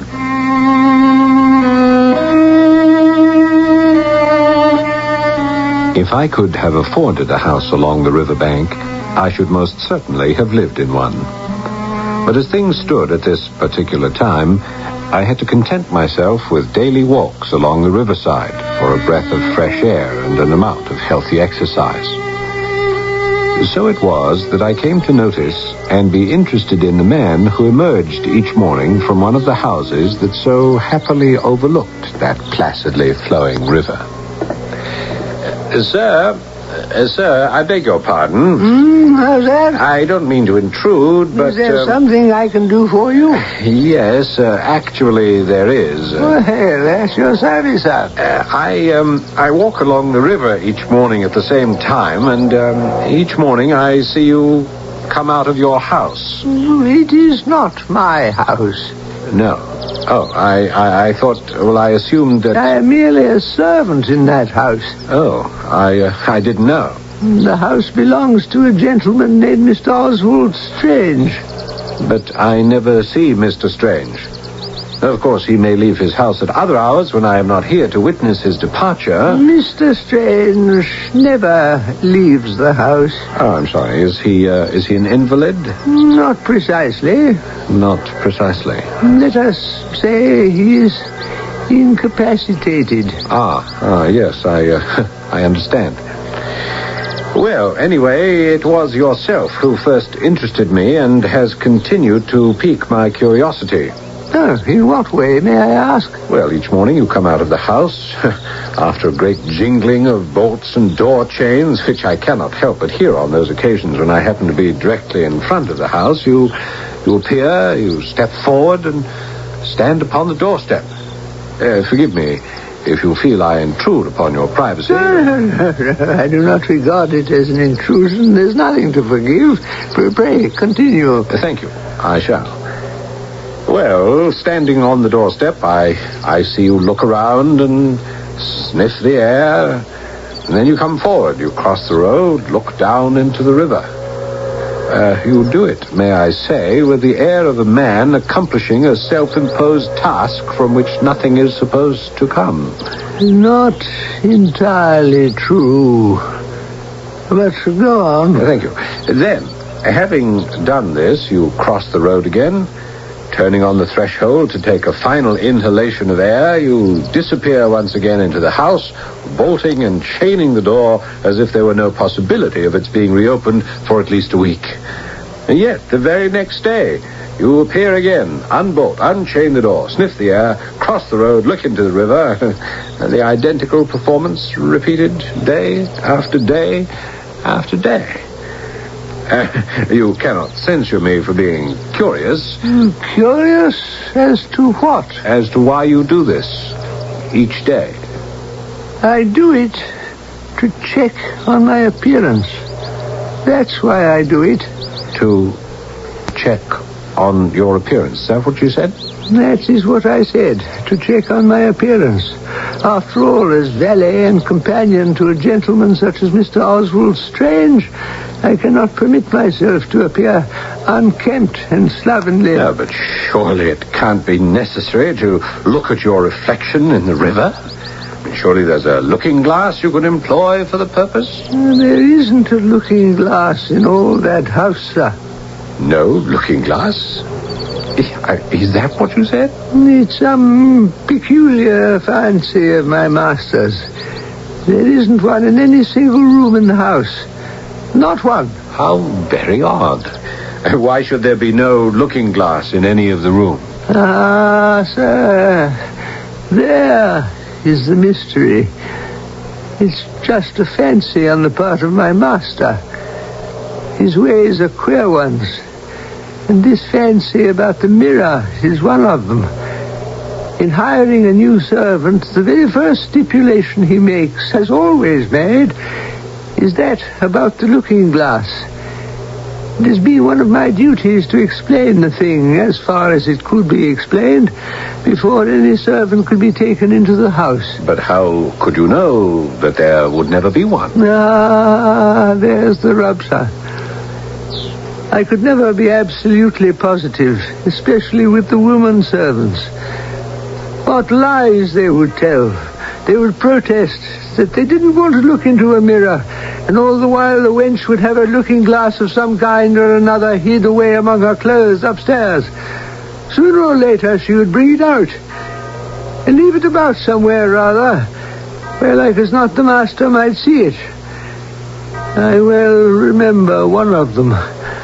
An ugly one she was, marked with the smallpox, something terrible, and forever reading her prayer book at odd times. One day, I came into the kitchen, and there she was, at the table. Arabella? Yes, Mr. Macy? This is the day for polishing the silver, is it not? Yes, Mr. Macy, I believe it is. Then what are you doing here in the kitchen? Doing a bit of studying. Huh? And what are you studying, Arabella? Why, the scriptures, of course. And which part of the Holy Book commands your attention at this hour of the morning when you should be caring for the silverware? Why, Ecclesiastes, Mr. Macy. Oh, a great book. Full of the most meritorious advice. Don't you think so, my girl? Oh, yes, sir. Most instructive. Certainly you won't object if I read a verse or two over your shoulder. Mr. Macy, I thought as much. A mirror. Oh, Mr. Macy, I A mirror concealed between the pages. I needed to check the part in my hair. Did you indeed, my girl? Did you think a neat part in your hair would improve your appearance? Oh, Mr. Macy, please, sir, you wouldn't give me the sack, would you, sir? You wouldn't do that. You fully understood the terms of employment when you took on the position. Oh, yes, sir, but... No mirrors of any kind, shape, or form. Oh, yes, sir, but... No buts. Go upstairs and pack. Be out of the house within the hour.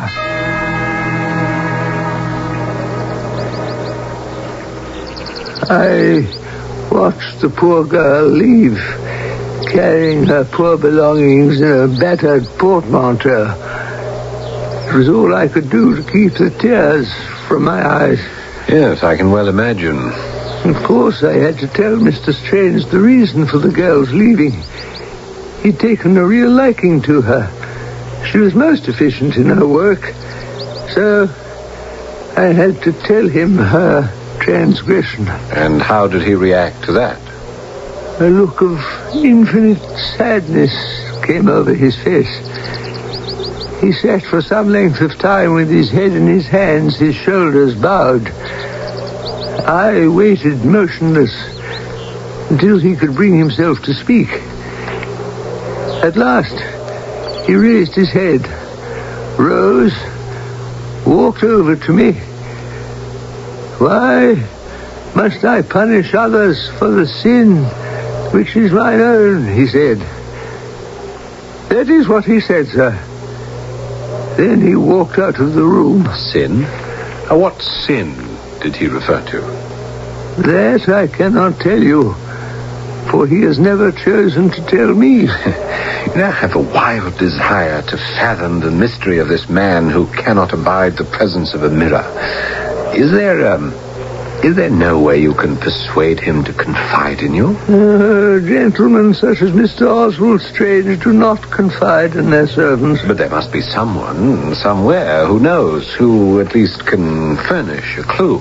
There is one. You might go to see Dr. Garden. And who is Dr. Garden? My master's very old friend.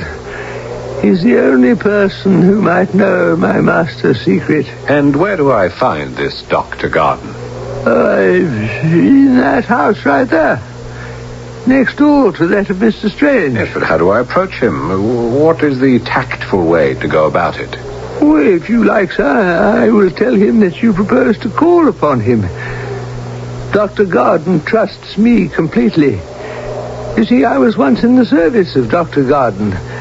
And when Mr. Oswald Strange appeared on the verge of insanity, or even death, he requested me to move in with Mr. Strange and attempt to look after him.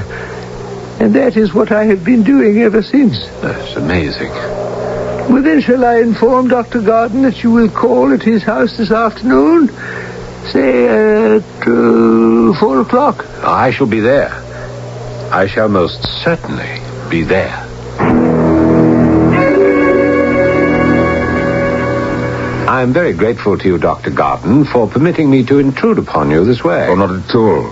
John Macy told me of your interest in the case of my poor friend. How is his health, Doctor, as of now? I'm afraid there is no amendment or any prospect of amendment. I'm extremely sorry to hear that. Old Macy has told you, I take it, some details of his peculiar condition, has he not? He has told me something, and he says you may know all about it. All about it? No, I'm afraid I don't know all. Perhaps I shall never know. Certainly not unless one day he elects to tell me. I only know what happens when he comes into the presence of a looking glass. But as to the circumstances which have led to his being haunted in the strangest fashion that I have ever heard of, I know no more of them than you do. Haunted? You believe him to be haunted? What else am I to call it? Haunted by the past, or some memory of the past? If we could but locate that memory and bring it out into the light, well, perhaps we shall one day, if he lives to tell us. Suppose you tell me how you came to know Oswald Strange, Dr. Garden. It's as well to begin at the beginning. Yes. Our quixotic acquaintance started on board an Italian steamer, bound from Civitavecchia to Marseille.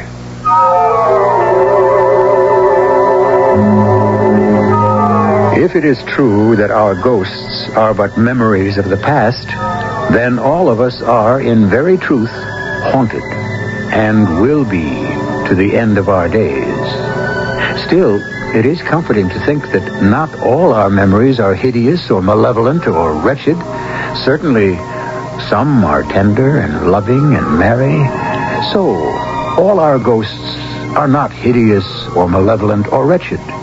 Quite a few are loving and merry and tender.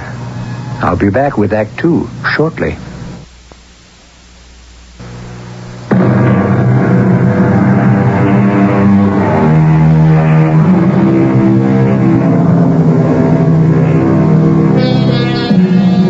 man accustomed to walk daily along a certain riverbank has become intrigued by another who emerges each day from a certain house at a certain hour to gaze into the flowing river. Upon being asked the reason, the man replies that it is to check upon his appearance, since the master of the house, whose servant he is, cannot abide mirrors. Wishing to pursue the origin of this idiosyncrasy, the questioner has been advised to call at the house next door where lives a Dr. Garden, physician to the man who abhors mirrors.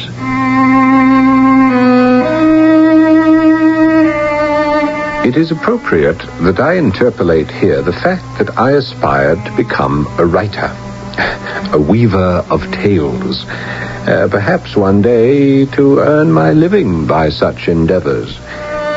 Anything which stirred my imagination was grist to my mill, and the tantalizing bits which I had gleaned from John Macy about the man who permitted no mirrors in his house excited me enormously.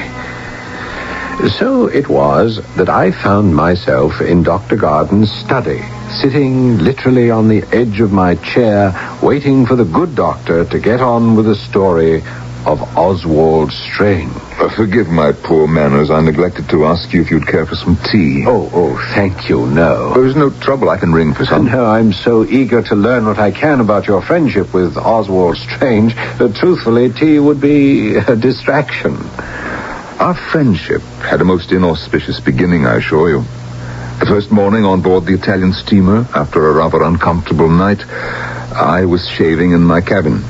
The door was open to improve the quality of the air. Well, sir, suddenly this stranger comes up behind me, glances for a moment into the small mirror before which I was standing, and without a word tore it from the nail and dashed it to pieces at my feet. Good Lord. At first his face was livid with passion, a passion of fear, it seemed to me, rather than anger. But it changed after a moment, and he seemed rather ashamed of what he had done. I myself was in a frightful rage. Yes, no wonder. I gave it to him in a style of language which I now regret, but which I hope was excusable at the time. Clumsy, lumbering ox. Do you know you've made me cut myself? What the devil do you think you're about? I didn't mean to. You didn't mean. You walk in here like a madman, come up behind me without a word, look without permission over my shoulder, and seize the mirror I'm using and smash it to bits. And you say you didn't mean to? It's true. It was as deliberate an act as I have ever witnessed. Don't tell me you didn't mean it. But I didn't. Impudent fool. Please, sir, let me speak. Pertinent idiot. Sir, I tender you my most abject apologies. Believe me, I'm deeply sorry for what I did. You've every right to be sorry. It was pure accident, sir. Believe me. Accident? You think I'll swallow that feeble explanation? Well, perhaps not. Call it an uncontrollable impulse, if you will. A sort of seizure which comes over me. Now look here, I'm a doctor. Garden is my name. Dr. Garden. I'm Oswald Strange. What you said interests me. Perhaps on our voyage to Marseille we can spend some time together. Oh, I should be delighted. And take it as some indication that you have pardoned my outburst. Oh, yes, I have. Now I'll just finish shaving my face without, perforce, the benefit of a looking glass.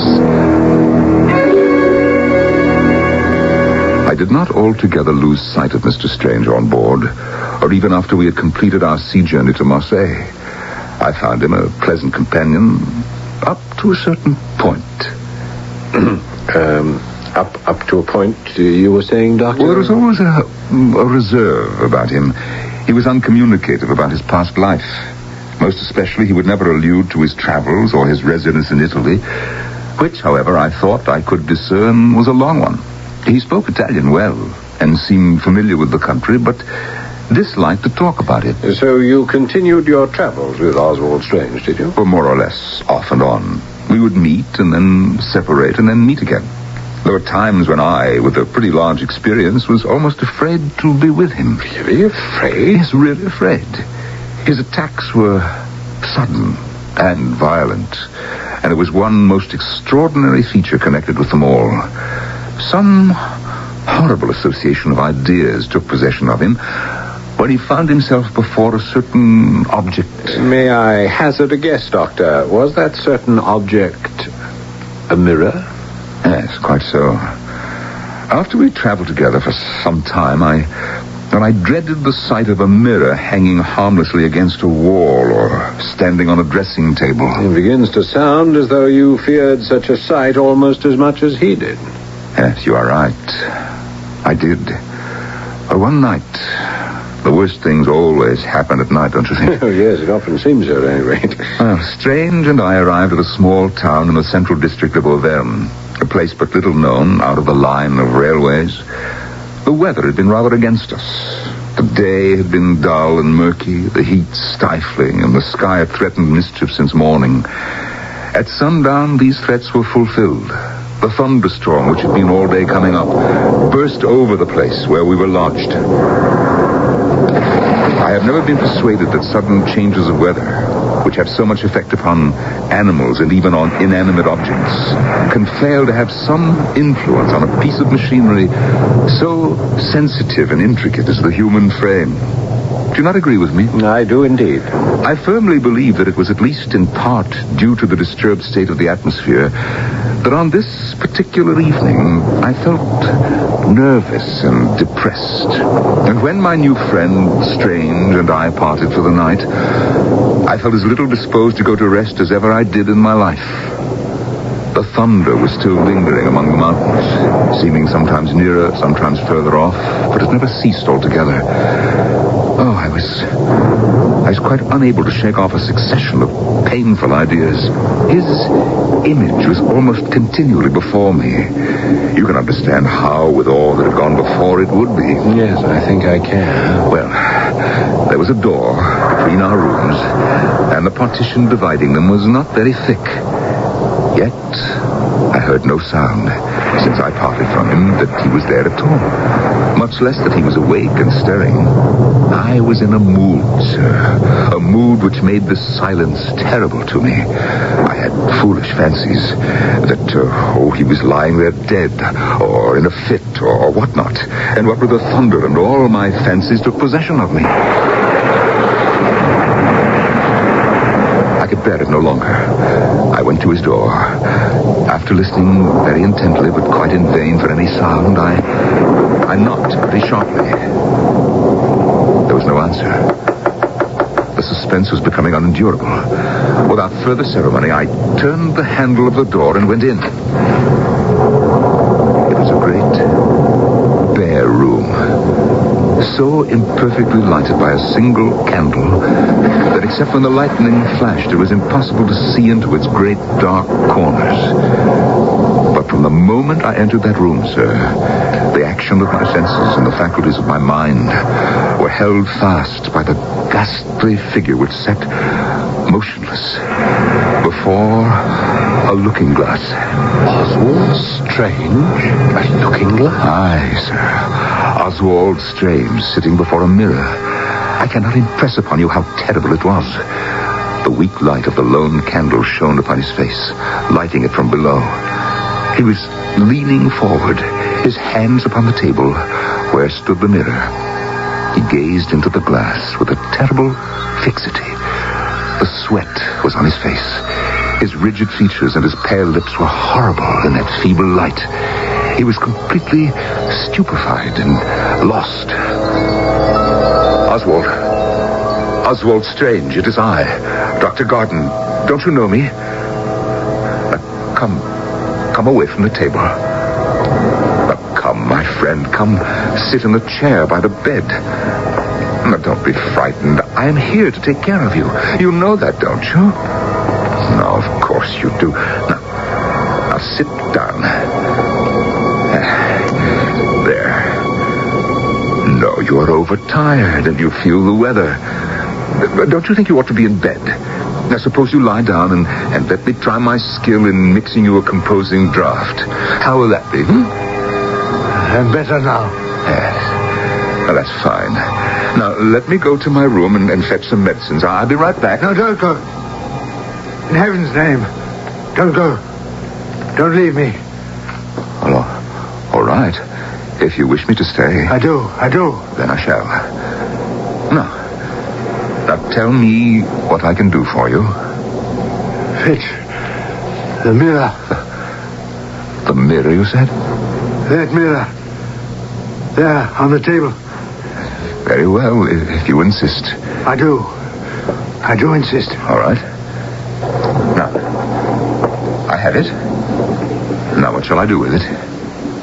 Hold it up to my face. You sure this is what you want?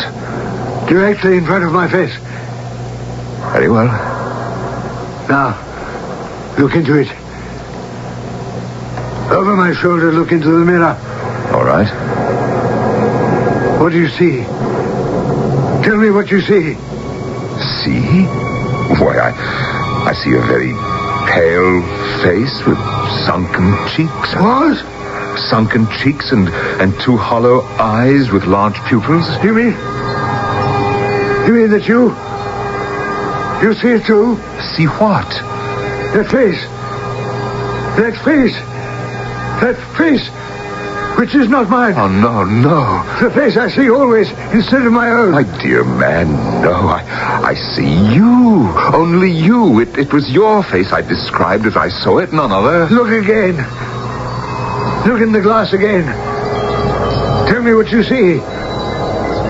Whose face is there? Why, yours, of course. Now tell me, whose face do you see? His. Only his. Always his. Always his. His. Always his. And with that, he passed out. Poor man. Yes, you may well say so. But I knew what to do now. Here was something I could understand. I had with me my usual small stock of medicines, and I did what was necessary. He was very ill, at death's door for some days, and I could not leave him, though there was urgent need for me to be back in London. Now, when he began to mend, I sent to England for my servant, John Macy. Ah, yes, whom I met. I knew I could trust Macy to the utmost. Acquainting him with the outlines of the case, I left him in charge of my patient, with orders that he be brought to this country as soon as he was fit to travel. Which clearly he did. Yes, and with some success. Strange was able to lease the house next to mine. Absolutely incredible. It is nearly a year now since my poor friend took up residence next door to me. For some months now, he's been daily getting weaker and weaker. John Macy has been his constant companion. Oh, were it not for John, well, heaven knows. And in all this time, neither you nor Macy has been able to ascertain what face Oswald Strange sees when he looks into a mirror. Never. Well, has neither of you asked him, pressed him for an explanation? I see you know very little of the nature of hallucination. Little or nothing, I must admit. To the one who hallucinates, the hallucination is quite real. Nothing in this world and no one can persuade him that what he sees, or hears in some cases, is illusory. What he sees, really sees. Well, then what's to be done for the poor man? Very little, I'm afraid, except to wait, to watch him, to make him as comfortable as possible, keep him from getting too excited, ensure him what peace of mind we can, and hope against hope that the hallucination will disappear. Yes, but will it, do you think? I do not know. I cannot tell. It is beyond me. Dr. Gordon! Doctor! That sounds like Macy. Come in, Macy. Dr. Gordon, you had best come to Mr. Strange. He needs you badly, sir. Is he worse? I think, sir, that he is dying.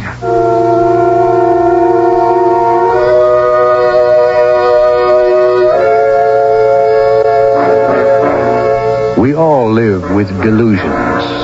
Why, there's hardly a woman alive who does not believe in her secret heart her appearance has changed only a little since she was 20 or 30. Many men share the identical delusion. But when delusion develops or degenerates into hallucination, then madness may threaten, perhaps even death. I'll be back shortly with our final act.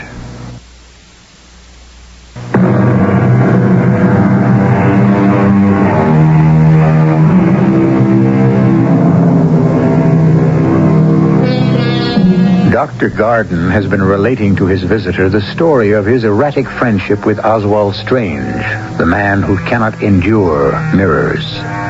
As the curtain fell on our second act, John Macy, entrusted by the doctor with the day-to-day care of his peculiar patient, has suddenly appeared and urged the doctor to come immediately to the bedside of Oswald Strange, who, says Macy, may be dying.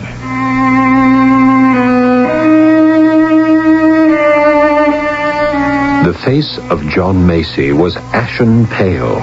A tremor seemed to pass through his frail body. His hands trembled and his voice shook. At this shocking announcement, Dr. Garden sprang to his feet. He, too, was clearly perturbed in the extreme. What's that? What did you say about Mr. Strange? I think, Doctor, he may be dying.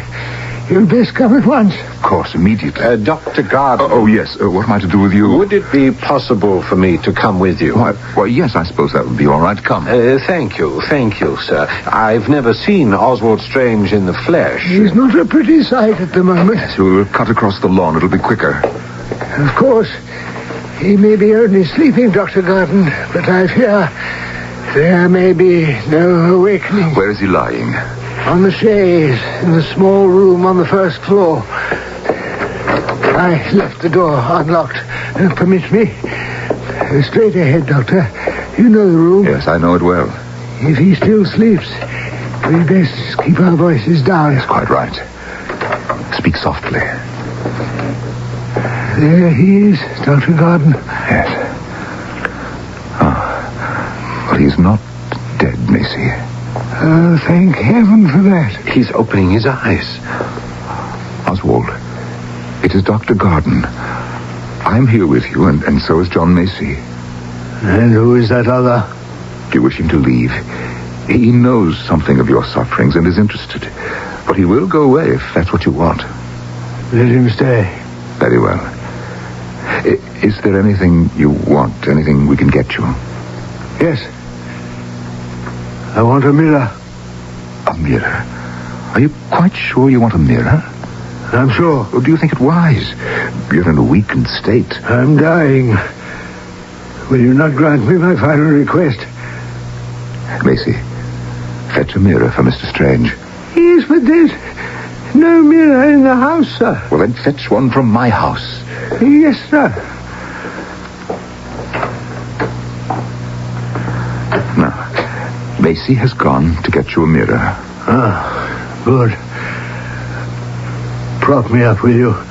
I speak with difficulty, and I have something to say. We are listening. I loved my wife dearly. Her name was Lucy. She was English. But after we were married, we lived a long time in Italy. She liked the country, and I liked whatever she liked. She liked to sketch, too. Had ambitions to be a painter one day. So I got her a teacher. He was an Italian. I shall not give his name. We called him the Master. Yes, the Master. Little did I know. Now you're growing short of breath, perhaps. Do not interrupt, please. I must finish. Very well. My wife, my Lucy, had a maid. Had it not been for her, I might never have found out what I did find out. And what was that? I'll tell you. Then I can rest. One day, I sent for this maid of my wife's. You wish to speak to me, Mr. Strange? Oh, yes. Is the master in the house at the moment, do you know? Oh, yes, sir. He's in his room. Would you ask him to come down here for a short while? Tell him I'd like to discuss my wife's progress. Oh, he's sure to know all about that. Huh? How's that? What did you say? Nothing, sir. I'm not sure he would wish to be disturbed at the moment, sir. And why not? He's writing a letter. Is there any reason why he cannot break off writing a letter to speak with his employer? Is it a letter of such vast importance? It's a letter to your wife, Mr. Strange. A letter to my wife? But he sees my wife each day. Why would he be writing her a letter? It's a love letter, sir. A love letter? Is that what you said? That is what I said. You're a vile, insidious woman. No, sir. A scandalmonger, a troublemaker. What I know, Mr. Strange. And I know more than I have told. You have told enough. Get out of this room. And out of my employ. I know what I know. How can you possibly know the things you claim to know? Because, Mr. Strange, I was once a victim of the master's wiles. In another house than this, under similar circumstances. He seduced my mistress. Then he seduced me. A treacherous, insidious man he is, Mr. Strange. Under cover of his artistic profession, he takes advantage of every opportunity to conquer and degrade whatever woman comes under his spell. And his spell is very powerful. Take my word for it. Is it possible that you yourself are still under his powerful spell? That it is the fury of a frustrated girl that prompts you to slander my wife? It's true. I did love him once. I can't believe it. My Lucy. Go upstairs now, Mr. Strange, to the master's room. There you will find the villain writing to your wife. A frenzy took possession of me as I listened to those words. I am naturally vindictive, you must know that. You must remember that. And now my longing for revenge was like a thirst. A thirst. You should rest, Oswald. No. I must go on to the end. If you must. When the woman repeated those words, he is writing to your wife, I laid hold of my pistols as by an instinct. I managed to get to his room unobserved. When I entered, I saw him immediately. He sat at the only table in the room, writing at a traveling desk by the light of a single candle. It was a rude table at which he sat, and before him, exactly before him, there was a looking glass. A looking glass. I stole up behind him as he sat and wrote by the light of the candle. I looked over his shoulder at the letter, and I read, oh, Heavenly Father, I read, Dearest Lucy, my love, my darling. I pulled the trigger of the pistol I held in my right hand, and I killed him. My poor friend. But before he died, he looked up once, just once. Not at me, oh no. Not at me directly, but at my image before him in the mirror. Oh, my friend. His face, such a face, full of horror and shock. His face has appeared in every mirror ever since that moment.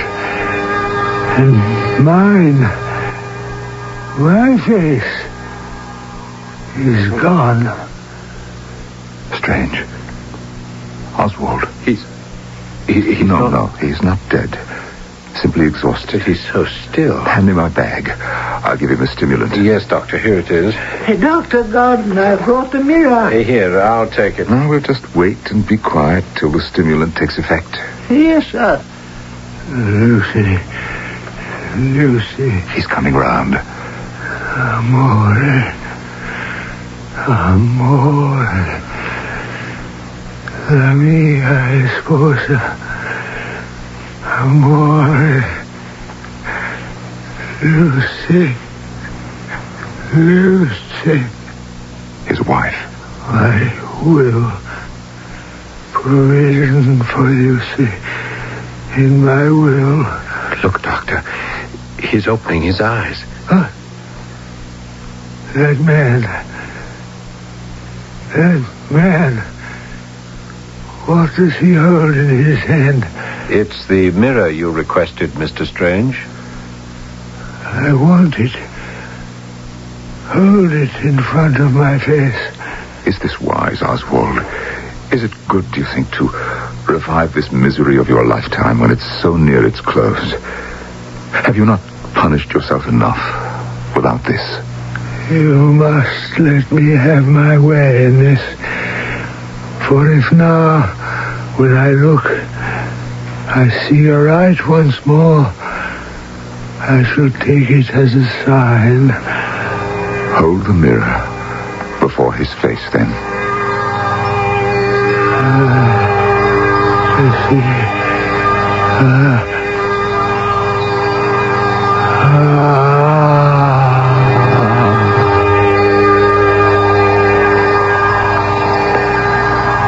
As I held the mirror up to the dying man, as he looked intently into it, the three of us who stood by his bedside saw a look of purest rapture spread over his face, and his frail body relaxed. It left no doubt that the face, which had haunted him for so long, had, in his last hour, disappeared. And the face he saw in the mirror was his own.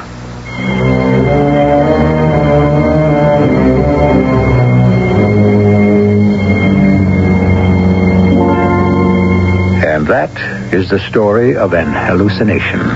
That an hallucination is self-induced makes no difference whatsoever. As is the case with all psychosomatic ailments, the pain is very real to the sufferer. For the sufferer, it truly exists. To the sufferer, as in the case of Oswald Strange, it can bring death. I'll be back shortly. Do you know why a joint savings account with your spouse, life insurance in each other's names, even joint ownership of your home could someday cause your family to pay thousands of dollars in extra taxes? For authoritative information and answers to vital questions concerning your family's financial security, you should read an important book from Dow Jones & Company called How to Save Taxes Through Estate Planning. In easy-to-understand, everyday language, it explains how to make sure your hard-earned assets are protected from unnecessary and crippling taxes. Vital information that every family should know. You can order this valuable book now and have it charged to your Visa, MasterCharge, or American Express card by calling toll-free 800-228-5000. How to Save Taxes Through Estate Planning is only $8.95 plus $1 postage and handling. And if you call now, you'll also get free a 24-page companion financial planning workbook. So call now, 800-228-5000. Toll free, 800-228-5000.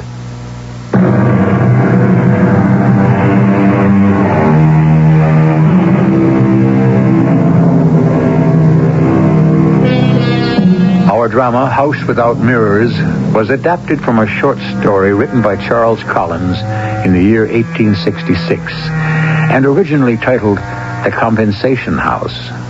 We've altered a few words, even as we have altered the title, but the plot and essence remain the same as they were more than a century ago. Our cast included Paul Hecht, Norman Rose, Robert Dryden, and Bryna Rayburn.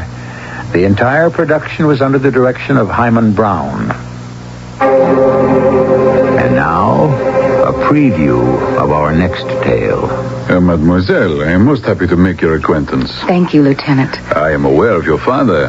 He lived here for several years and, if I recall, married a lovely English woman, yes? That's right. My mother died a few years ago. And the professor? In good health. He's the head of the anthropology department in Ithaca. Splendid. And the missing girl, Antoinette Duchamp? Well, she lives with us. She came here on a holiday. Any clues, Lieutenant? I have one, but do not excite yourself. We have made a thorough check of all automobile accidents between here and La Chapelle. There is one that may provide the clue we seek. She was in an accident? The car was in an accident. Heavy rain, a rock slide. What about my cousin? And there was no trace of her. This is E.G. Marshall inviting you to return to our Mystery Theater for another adventure in the macabre. Until next time, pleasant dreams.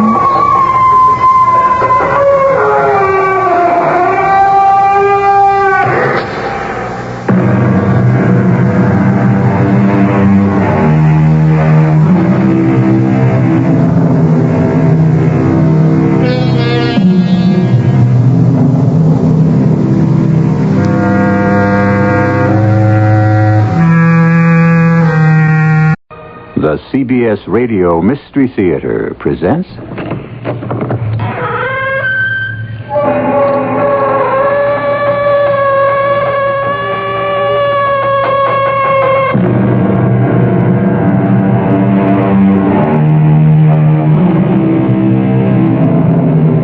Come in. Welcome. I'm E.G. Marshall. Even when we are quite alone, how often do we think, with pleasure or pain, of what others may think of us, of their approbation or disapprobation? Those are the words of the great naturalist, Charles Robert Darwin. It is humbling, it may even be humiliating, to recognize how dependent we are upon the smiles and frowns of other people, and how agonizing it must be when we are separated from them, unable to read their expressions, when we are quite alone. I'm all by myself. I'm alone. There's nobody here. Nobody in this room, nobody in this place. Nobody in this world but me. Am I here? Am I somebody? Who am I? Who'll tell me who I am?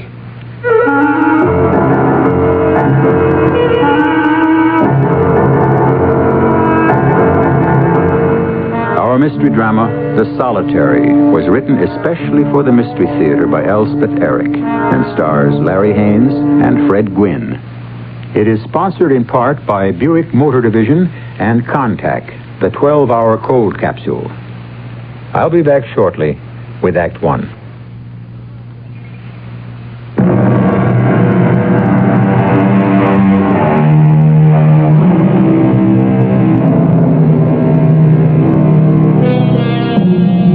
There's a word we use quite loosely and carelessly to designate certain persons generally considered to be idiosyncratic, if not downright peculiar. The word is loner. It's of some passing interest, I think, to note here that the dictionary contains no such word. That marvelous book lists and describes, however, the hermit and the recluse, and the one who gives our play its title, The Solitary. Oh, it's cold. Cold, cold. No moon, no stars. All dark. It's dark. What's that? A branch broke? A tree fell? What? Come on, Dorothy. That's it, Dorothy. Give me a hand. Oh, a snake. Watch out for the snake, Dorothy. Hey, the snake's gone up the tree. The snake is gone. It's gone up the tree. Here, Dorothy. Hold out your hand. I want to give you something. You'll see. I've solved the whole thing. Hold out your hand. Oh, blood. There's blood on your hands. You got blood on your hands. Oh, that's bad. That's very, very bad. It's all right. I'll do it. It's the only way. What's that? The birds. Almost. Birds. Help. The birds are taking over. Get the birds. Somebody get the birds. Get the birds. Hey, there now. What? The birds are eating everything. The birds, they're eating everything. Wake up. Wake up. No good. No use. They're big birds. Come on now. Come on. Wake up. What? Oh. What is it? Oh. You've been dreaming. What? Come on, wake up. It's breakfast time. Oh, yeah. Breakfast. Such as it is. Oh, yeah. Here. Yes, thank you. Oh, that was a dilly, that one. The dream? Yeah. I was walking through this kind of a forest with this girl, and it was dark. There was no moon or anything, and we were lost or something, and I forget. But it was cold and it was dark. I remember that much. It was just like in here. Oh, it's pretty dark in there, all right. Go ahead, eat up. Oh, there was a snake. It went up a tree. Do snakes do that? Go up trees? Some of them do, I think. Yeah, well, this one did, and then, it's funny, I think I remember, and then I can't. Well, don't think about it. Eat your breakfast, don't think about it. Yeah, okay. Oh, crumbs. Yeah, breadcrumbs. I had some breadcrumbs in my pocket, and I gave some to, I wanted to give some to her, but her hands were all bloody. They were full of blood, covered with blood. All right, take it easy. Eat your breakfast. Yeah, I took the breadcrumbs, and I started throwing them on the ground, and then, oh, God, yes, and the birds came and started eating the crumbs. Thousands of birds, millions of them, all over, dashing themselves down on the ground and eating up the crumbs. And I knew it was hopeless. Well, what was? Oh, everything, absolutely everything. Eat your breakfast, huh? Hey, what does it mean? It was a dream. Does it have to mean something? Well, they say dreams do. Dreams have meanings if you can figure out what they are. Yours sounds to me like that old fairy tale. What was it? Hansel and Gretel or something? One of those, you know. The two kids who were lost and they threw crumbs on the ground so their parents could trace them. You know, they were leaving a trail, but the birds came and ate up the crumbs. Oh, is that what happened? You remember that story? Yeah, I guess I do, yeah, I guess I do. It's been a long time. Feel better now? Yeah, I do, I really do. Thanks a lot. So, go on, eat up. Yeah, I really appreciate it, Don. All right, then eat. I will. What's the weather like outside? It's nice. Very nice. Sun shining? Yeah, shining like crazy. Is it hot? Yeah, but there's a little breeze. It's very nice. I walked all the way up the hill. Oh, you did? That must have been nice. Yeah, it was. Come on, eat up. Huh? Okay. Hey, how are the Reds doing?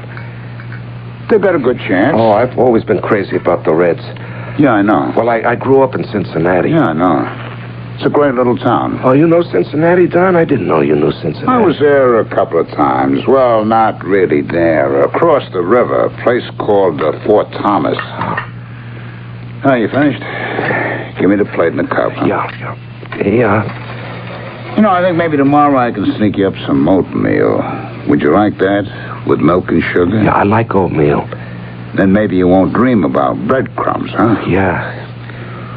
Okay, I'll see what I can do without getting caught. No, don't get caught. Hey, Don? Yeah? Don, how many days I've been in here? 17. 17. 13 more to go.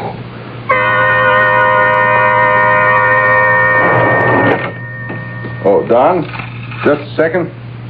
What's up, Carl? I ought to ask you that. Oh, yeah?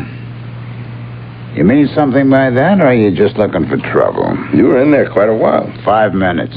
You call that quite a while? Seemed like it was longer than that. And you, maybe. You've been hanging around, but you have. Little hooky-dooky, maybe? What's that? 5 minutes is long enough for a little fooling around. Brother, I ought to knock you flat. Take off your glasses, now, Will. Hey, come on, take it easy. Only kidding. You're too sensitive, Higgins. I have a message for you. Warden wants to see you. He told me to tell you. Is he in his office? I believe he is. I believe he's waiting for you right now. Come in. Oh, hello, Higgins. Close the door. Rhoda said you wanted to see me. I did. I do. Sit down. I'm not going to beat about the bush, Higgins. It's about the guy in solitary. Yes, sir. I understand you've been spending some time with him. I can guess where you heard that from. Never mind where. From Carl Broder. I just saw him. He made some pretty lousy insinuations. If he didn't have his glasses on... Don't pay any attention to him. He's got a foul mind and he's stupid. Well, just the same. Next time he Take it easy. Cool off. The prisoner's in solitary because he hit Carl. After throwing his food tray at him. Well, Carl must have said something to him. Now, your duties call for you going to the hole twice a day and leaving the requisite amount of bread and water. That's all you're supposed to do. Later you go pick up the cup and the plate. That's all. You're not supposed to hang around while he eats. Now, you know that, Higgins. You've been here long enough to know that. Yes, sir. So, why don't you do what you're supposed to do? Why this infraction of the rules? A man in solitary is supposed to be solitary. He's not supposed to be shooting the breeze with a guard. Warden, this man is a first offender. Pretty serious offense. Assault and battery. Beat up his girl. Well, she cheated on him. He was in love with her. She cheated on him. She's still in the hospital. Did you know that? Yes, I know. And that's why Did you ever ask about her? No. And that's a funny thing. Oh, very funny. Very funny. He's blocked it out. It's as though it never happened. What the heck does he talk to you about? If he doesn't talk about her, what he did to her, maybe he thinks he never did it. Maybe he thinks he's innocent, like all the other characters in No. He doesn't think he's innocent, but sometimes it's like he thinks he's a child, or a boy, or a very young man, adolescent maybe. He has dreams. They're like fairy tales. He talks about baseball, the weather, things like that. It all sounds harmless. It is harmless. But it's against the rules. Warden, he's trying to hang on to reality. I guess you'd call it that. The outside world. He's all alone. He's in the dark. He's got nothing but himself and his thoughts, his feelings.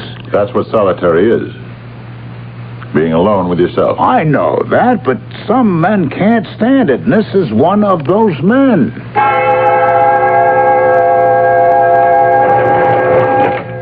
Don? Yep. Here's your ration.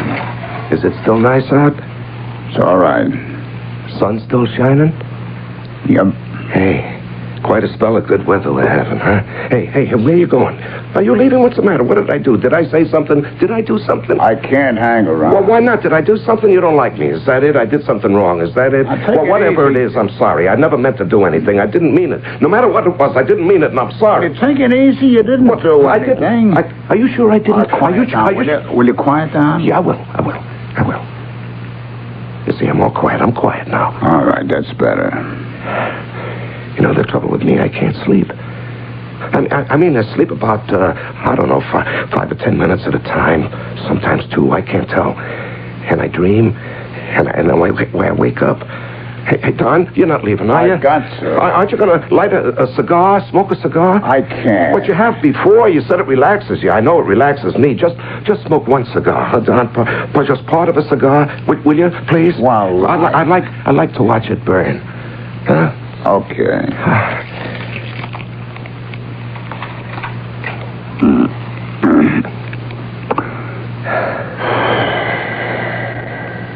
Is that better? Yeah. It's so dark in here. You'd think I could sleep. You'd think I'd do nothing else but sleep. But it doesn't work that way for some reason. I think maybe my nerves would be better if I could sleep. Hey, Don, you're not leaving, are you? Aren't you going to stay and smoke the cigar? I gotta go. Please don't go. I want to ask you things. Please, don't go, Don. I'll tell you what. Just stay for a little while and smoke the cigar. Don't go. I got to go. I got to. But I'm going to leave my cigar, okay? I wish you wouldn't go. I told you I got to. But look, I put a cigar right here on a crossbar. See it? Yeah. You can see the tip, can't you? Oh, yeah. You're not supposed to smoke it, you know. No, I won't. I'll just watch it burn. Okay, then. Yeah, it'll be like a nightlight. I'll have a nightlight. And I'll sleep.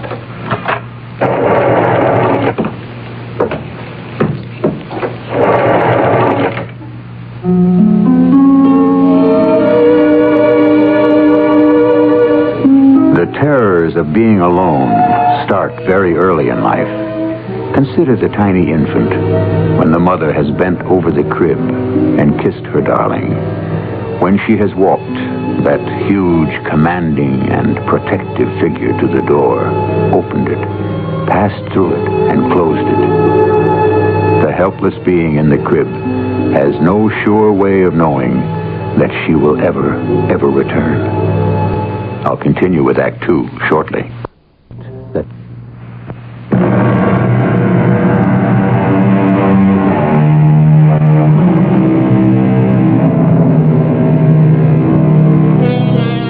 There have always been those who chose isolation, like the hermit monks from the early Christian martyrs, some of whom survived without going mad. But our story concerns a modern man who has had his isolation forced upon him, one who is trying to save himself from madness.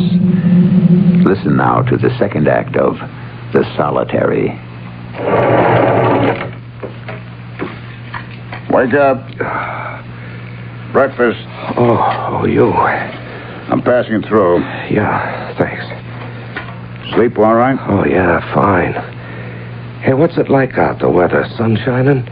Yep. Oh, it's been nice lately, the weather. Hey, you're not going. Got to. No, I wanted to ask you about the Reds. How they doing? I told you yesterday. Yeah, you said they got a good chance. That's right. Even without Maroney, you said they traded Maroney. Hey, don't go yet, Don.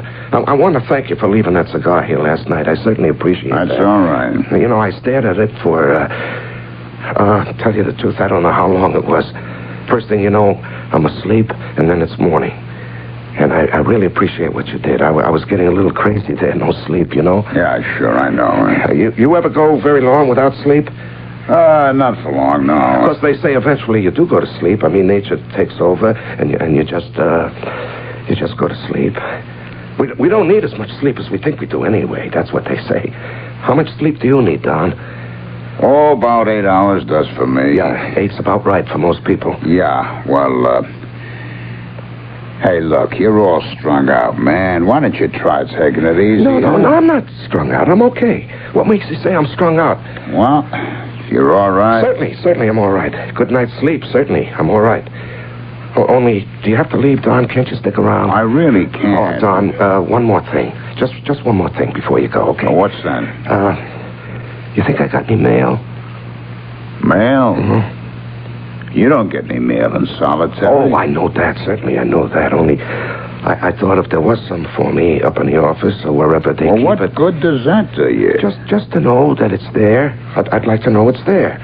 After all, I'm going to get out of here sometime. It would be something to look forward to. Know what I mean? Well, who would you think you might be hearing from? My mother?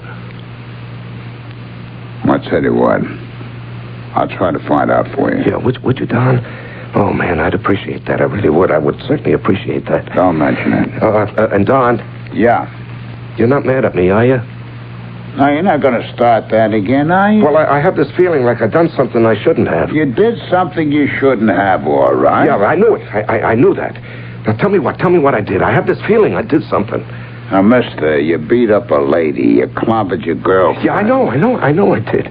But I'm paying for that, Don. I'm in jail for doing that. You're doing 30 days in solitary for trying to clobber a prison guard. Yeah, I know. I assaulted Broda. Man, why did you do that? I don't know. I forget why I did it. That's one of the very worst things you can do here. You know that. Now, why did you do it? Did he say something to you? I don't know. I forget. Just all of a sudden, I was hitting him. You know, you're not really such a violent fella. I don't know. Maybe I am. I beat up on my girl. I beat up on Broda. Don, don't go. Please, don't go. Look, I got to. I'm not supposed to be standing around here shooting the breeze with you. It's against regulations. The warden doesn't like it. He told me so. Yeah, but alone, all by myself, nobody here. It gets to feel like there's nobody but me in the whole world, nobody. And then I start to think, am I here? Am I somebody? Who am I? Will you tell me who I am? I can understand that. But I gotta go anyway. I'll be back this afternoon. You sure? I'm sure. So, take it easy, huh? Hey, who's that? Oh, Broda. What do you want? Thought this is where you'd be. Now, what do you want, Carl? The warden wants to see you. The warden? Is he in already? I just walked up the hill with him. He wants to see you in his office right away. Ah, all right. Run along. I'll safe lock you. Okay.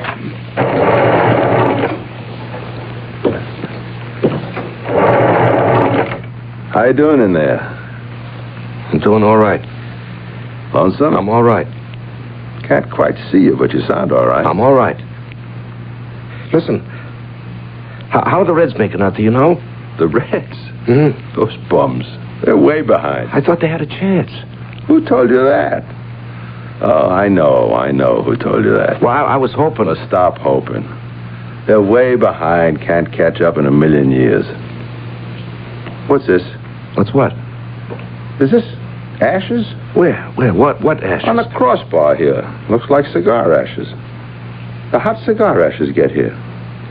You've been smoking, for heaven's sake? No, I don't know. Who was smoking around here? Somebody give you a cigar? No, nobody gave me anything. Then who was smoking? Nobody. I'll find out. I'll find out pretty damn quick. Guard, you got a flashlight? Yeah. Well, hand it over. Nobody's gonna smoke in solitary and get away with it. There's gotta be a butt around someplace unless you ate it. Is that what you did? You ate it? I wouldn't put it past you. Okay, come on, move over. Butt's gotta be here someplace if you didn't eat it. Move over, get in the corner. Hey. You got water on your glasses. Here it is. Yeah. I knew it had to be here. Listen, why have you got drops of water on your glasses? Because it's raining, stupid. I got soaked walking up the hill. It's not raining, the sun is shining. Oh, it is? Yes, it's a very nice day out. How would you know? Now, wait a minute. Let go of me. It's nice out. The sun is shining. Go. It's been nice out for a long time. It's raining. It is not. It's been raining for 2 whole days. You're a liar. It is very nice out. We have had a spell of very good weather. You busted my glasses. I'll get you for this, you crumb, if it's the last thing I do. The sun is shining. It's been shining for several days. I beat you up. I ought to give it to you good. You want to mix me up? It's very nice out. What did I tell the warden, you creep? You'll get another 30 days in the hole, maybe 60. Man, you never learn, do you?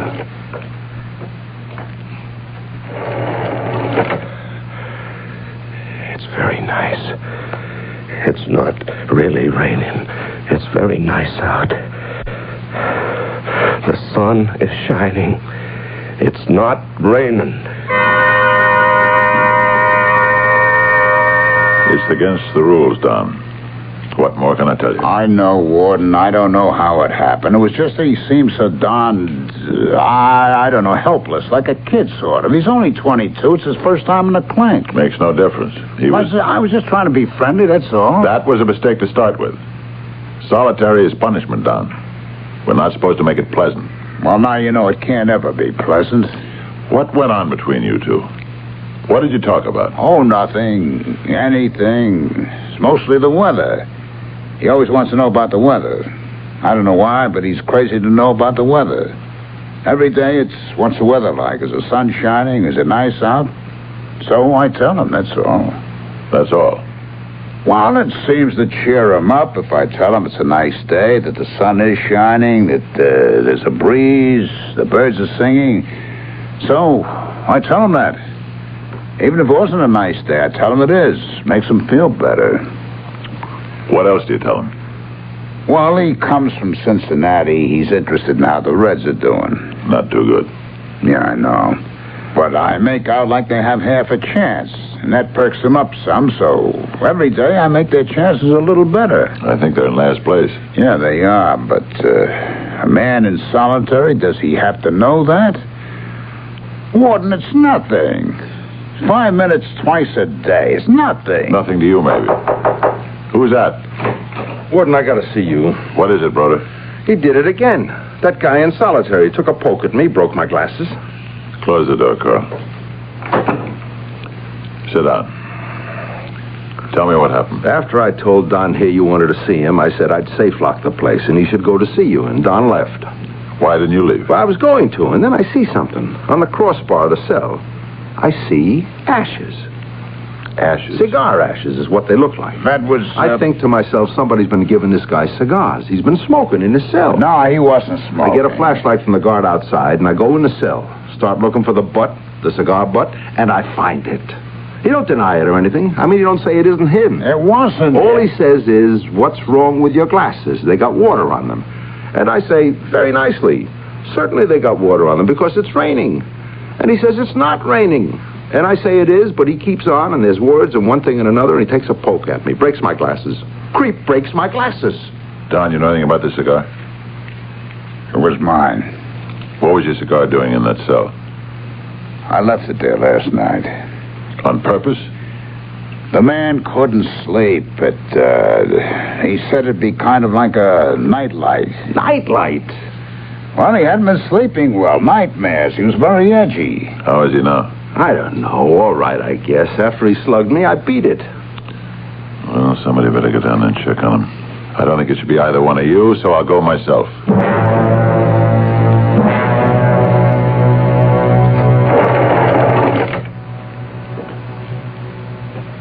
You all right in there? I understand there was some trouble with one of the guards. That right? You slugged one of them? Carl Broder? He just came up to my office and told me. I'd like to hear your side of the story if you care to tell it to me. Don Higgins left a cigar on the crossbar last night. He's admitted he did it. To help you sleep, he says. Now, of course, he shouldn't have done that. When Mr. Broder found the ashes, he should have reported it. He shouldn't have gone barging into your cell like he did. That was wrong. But he was just looking for the cigar butt, that's all. You had no call to hit him. You broke his glasses, you know. You shouldn't have done that. It's the thing that got you where you are in the first place. You know that. Answer me. I know that. Well, then. What have you got to say for yourself? Anything? Warden, have I got any mail? Mail? You want to know if you have any mail? A letter, maybe? From my mother?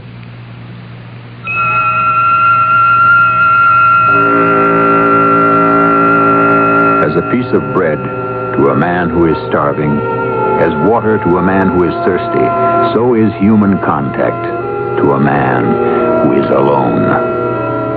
We'll return soon with Act 3 of The Solitary.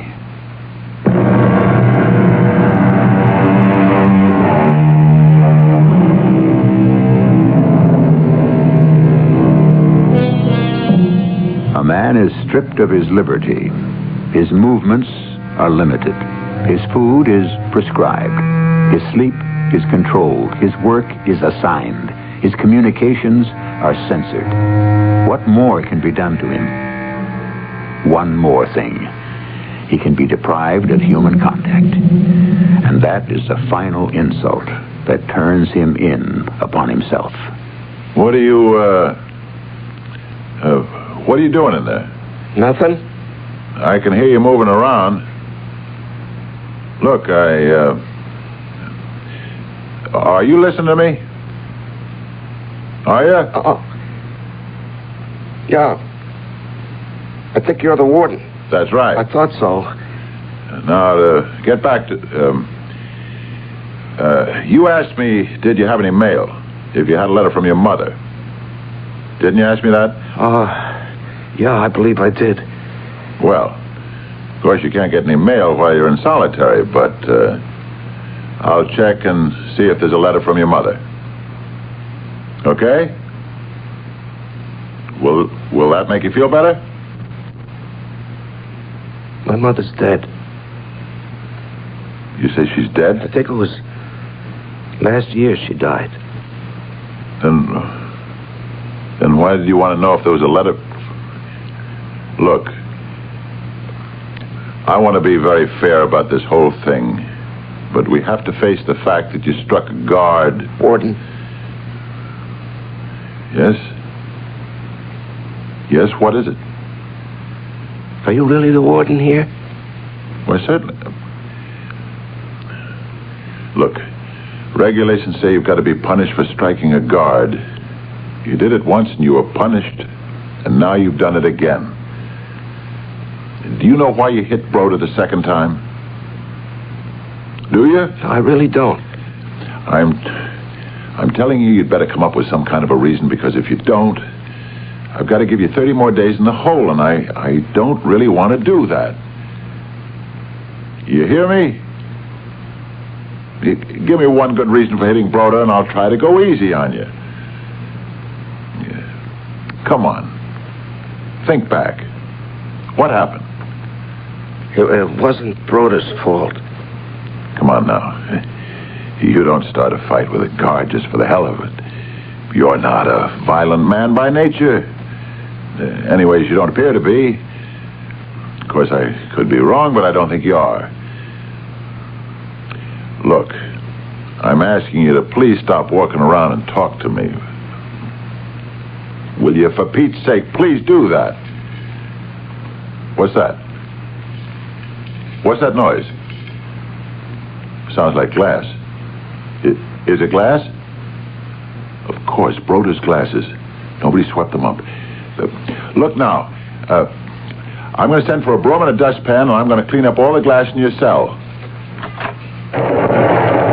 You there. Fetch me a broom and a dustpan on the double. And a flashlight, too. Right.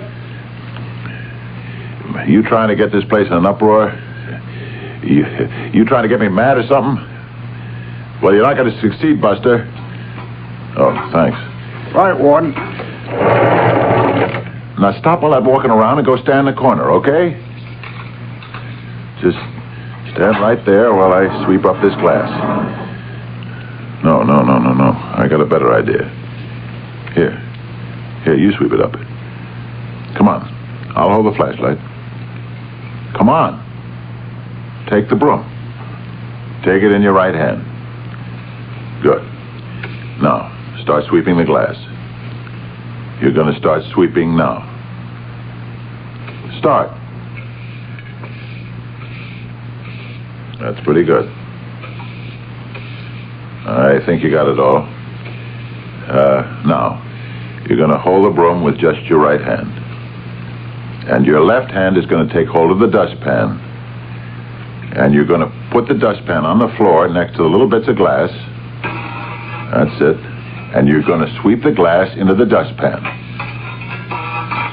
That's it. That's good. That's very good. Now I'm going to get rid of this glass outside. And you just try and take it easy. Okay? Okay? Everything's going to be all right. Take my word for it. You just relax. Everything will be fine.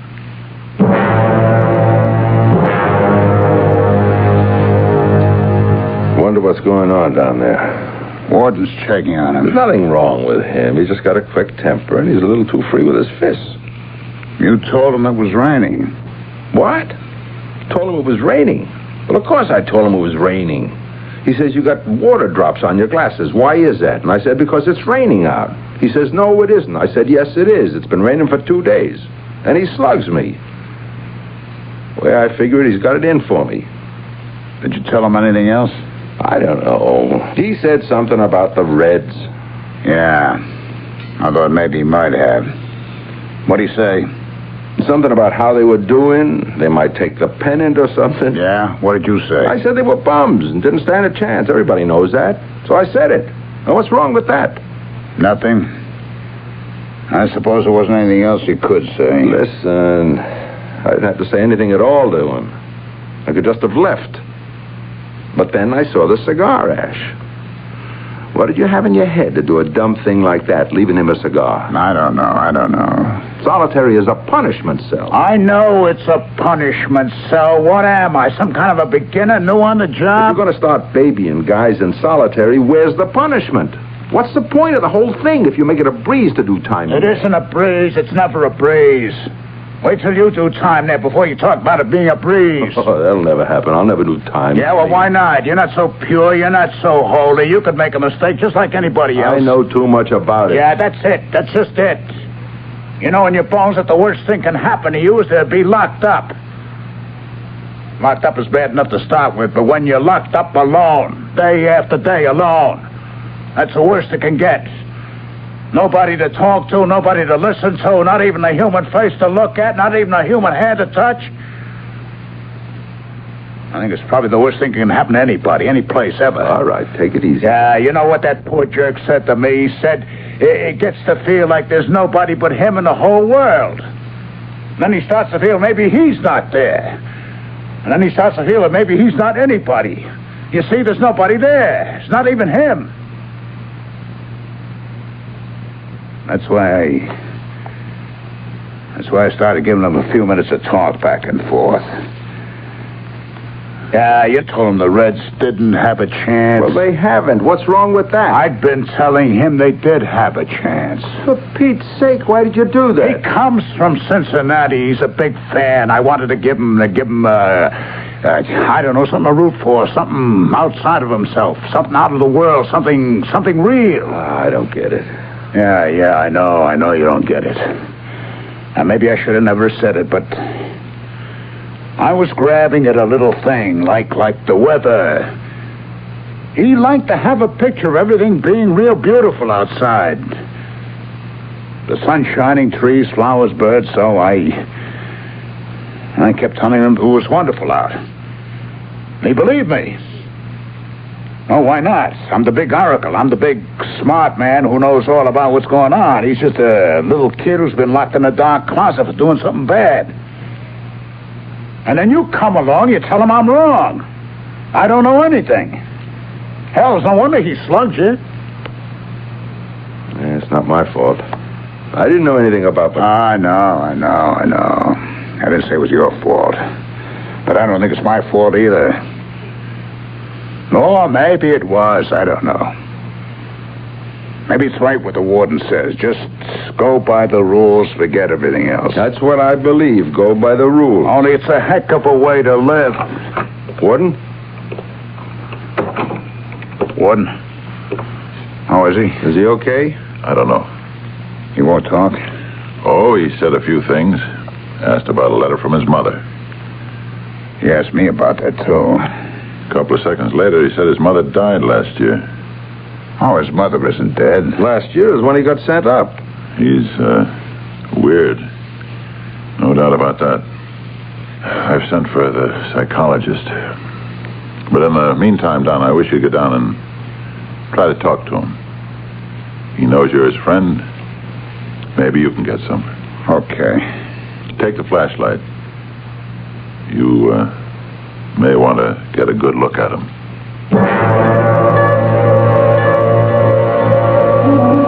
It's Don. Don Higgins. You all right? I understand the warden was here to see you. He was worried about you. I want to explain to you about a couple of things. About the Reds. They don't really have much of a chance. I exaggerated. Actually, they hardly have a chance at all.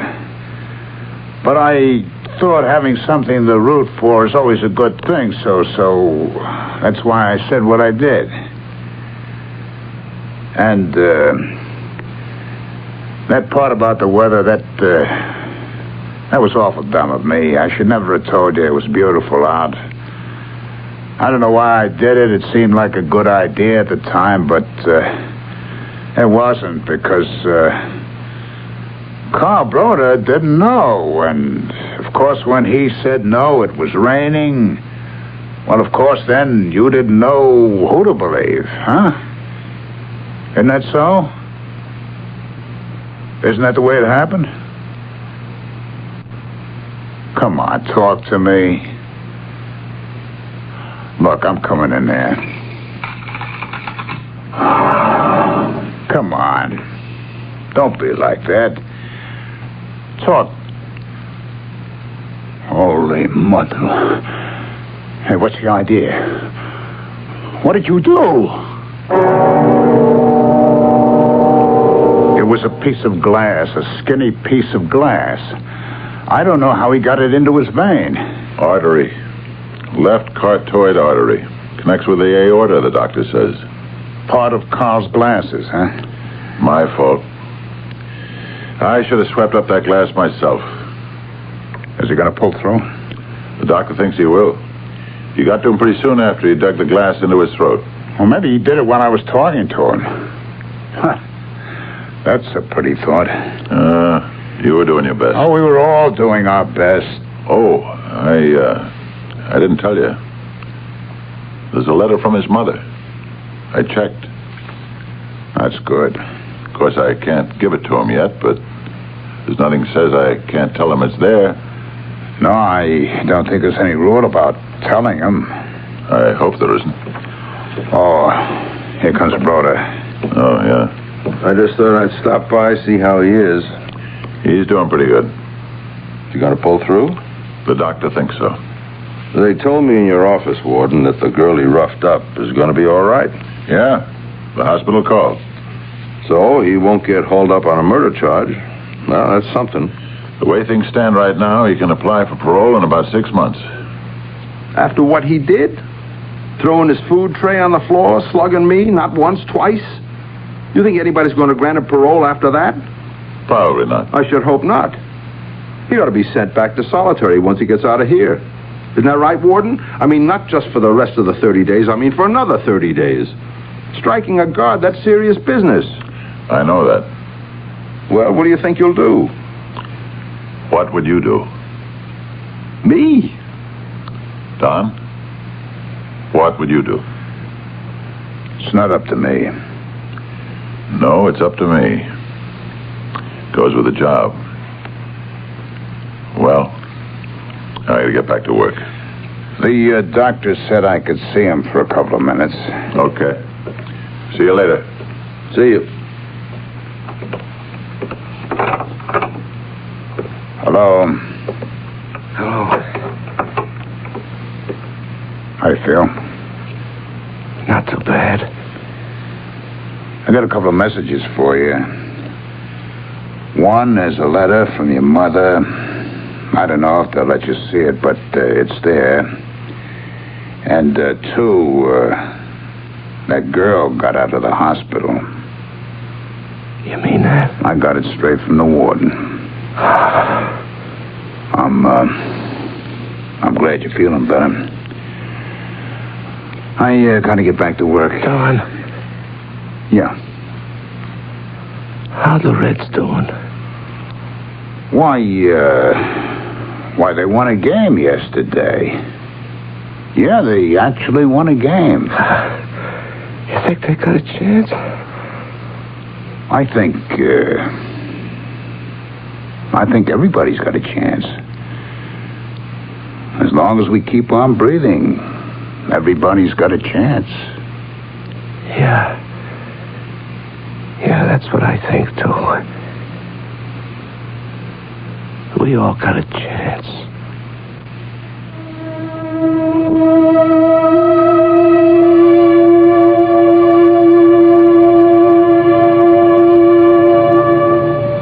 I firmly believe that. Everybody's got a chance, however slim it may be or seem. But that chance is slimmer to the one who is alone. Woe to him that is alone when he falleth.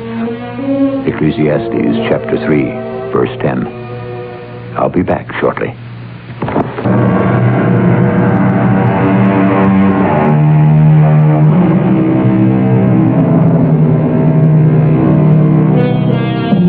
Alone, that worn-out word, so idly spoken and so coldly heard. Yet all that poets sing and grief hath known of hopes laid waste dwells in that word, alone. Edward Bulwer Lytton, born 1803, died 1873. Our cast included Larry Haynes, Ralph Bell, Fred Gwynn, and Nat Polen. The entire production was under the direction of Hyman Brown. And now, a preview of our next tale. Billy! Billy, come back! Oh, I must go after him. Excuse me. Please excuse me. Sandy, I have a sneaking idea that Billy is in love with her. I've had that idea for some time. Are you for it? How can I be against it? How does she feel about him? I don't know. I don't know where Billy went. What was wrong? Oh, nothing, I'm sure. Well, didn't he like my cooking? Of course he did. We all do. You know, I never see your friend Svengali anymore. Doesn't he come here to play the piano? Svengali?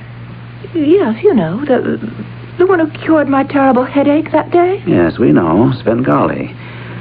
Listen, Trilby, take a tip from me. It's not wise for you to be interested in him. Radio Mystery Theater was sponsored in part by X-Lax and Buick Motor Division. This is E.G. Marshall inviting you to return to our Mystery Theater for another adventure in the macabre. Until next time, pleasant dreams.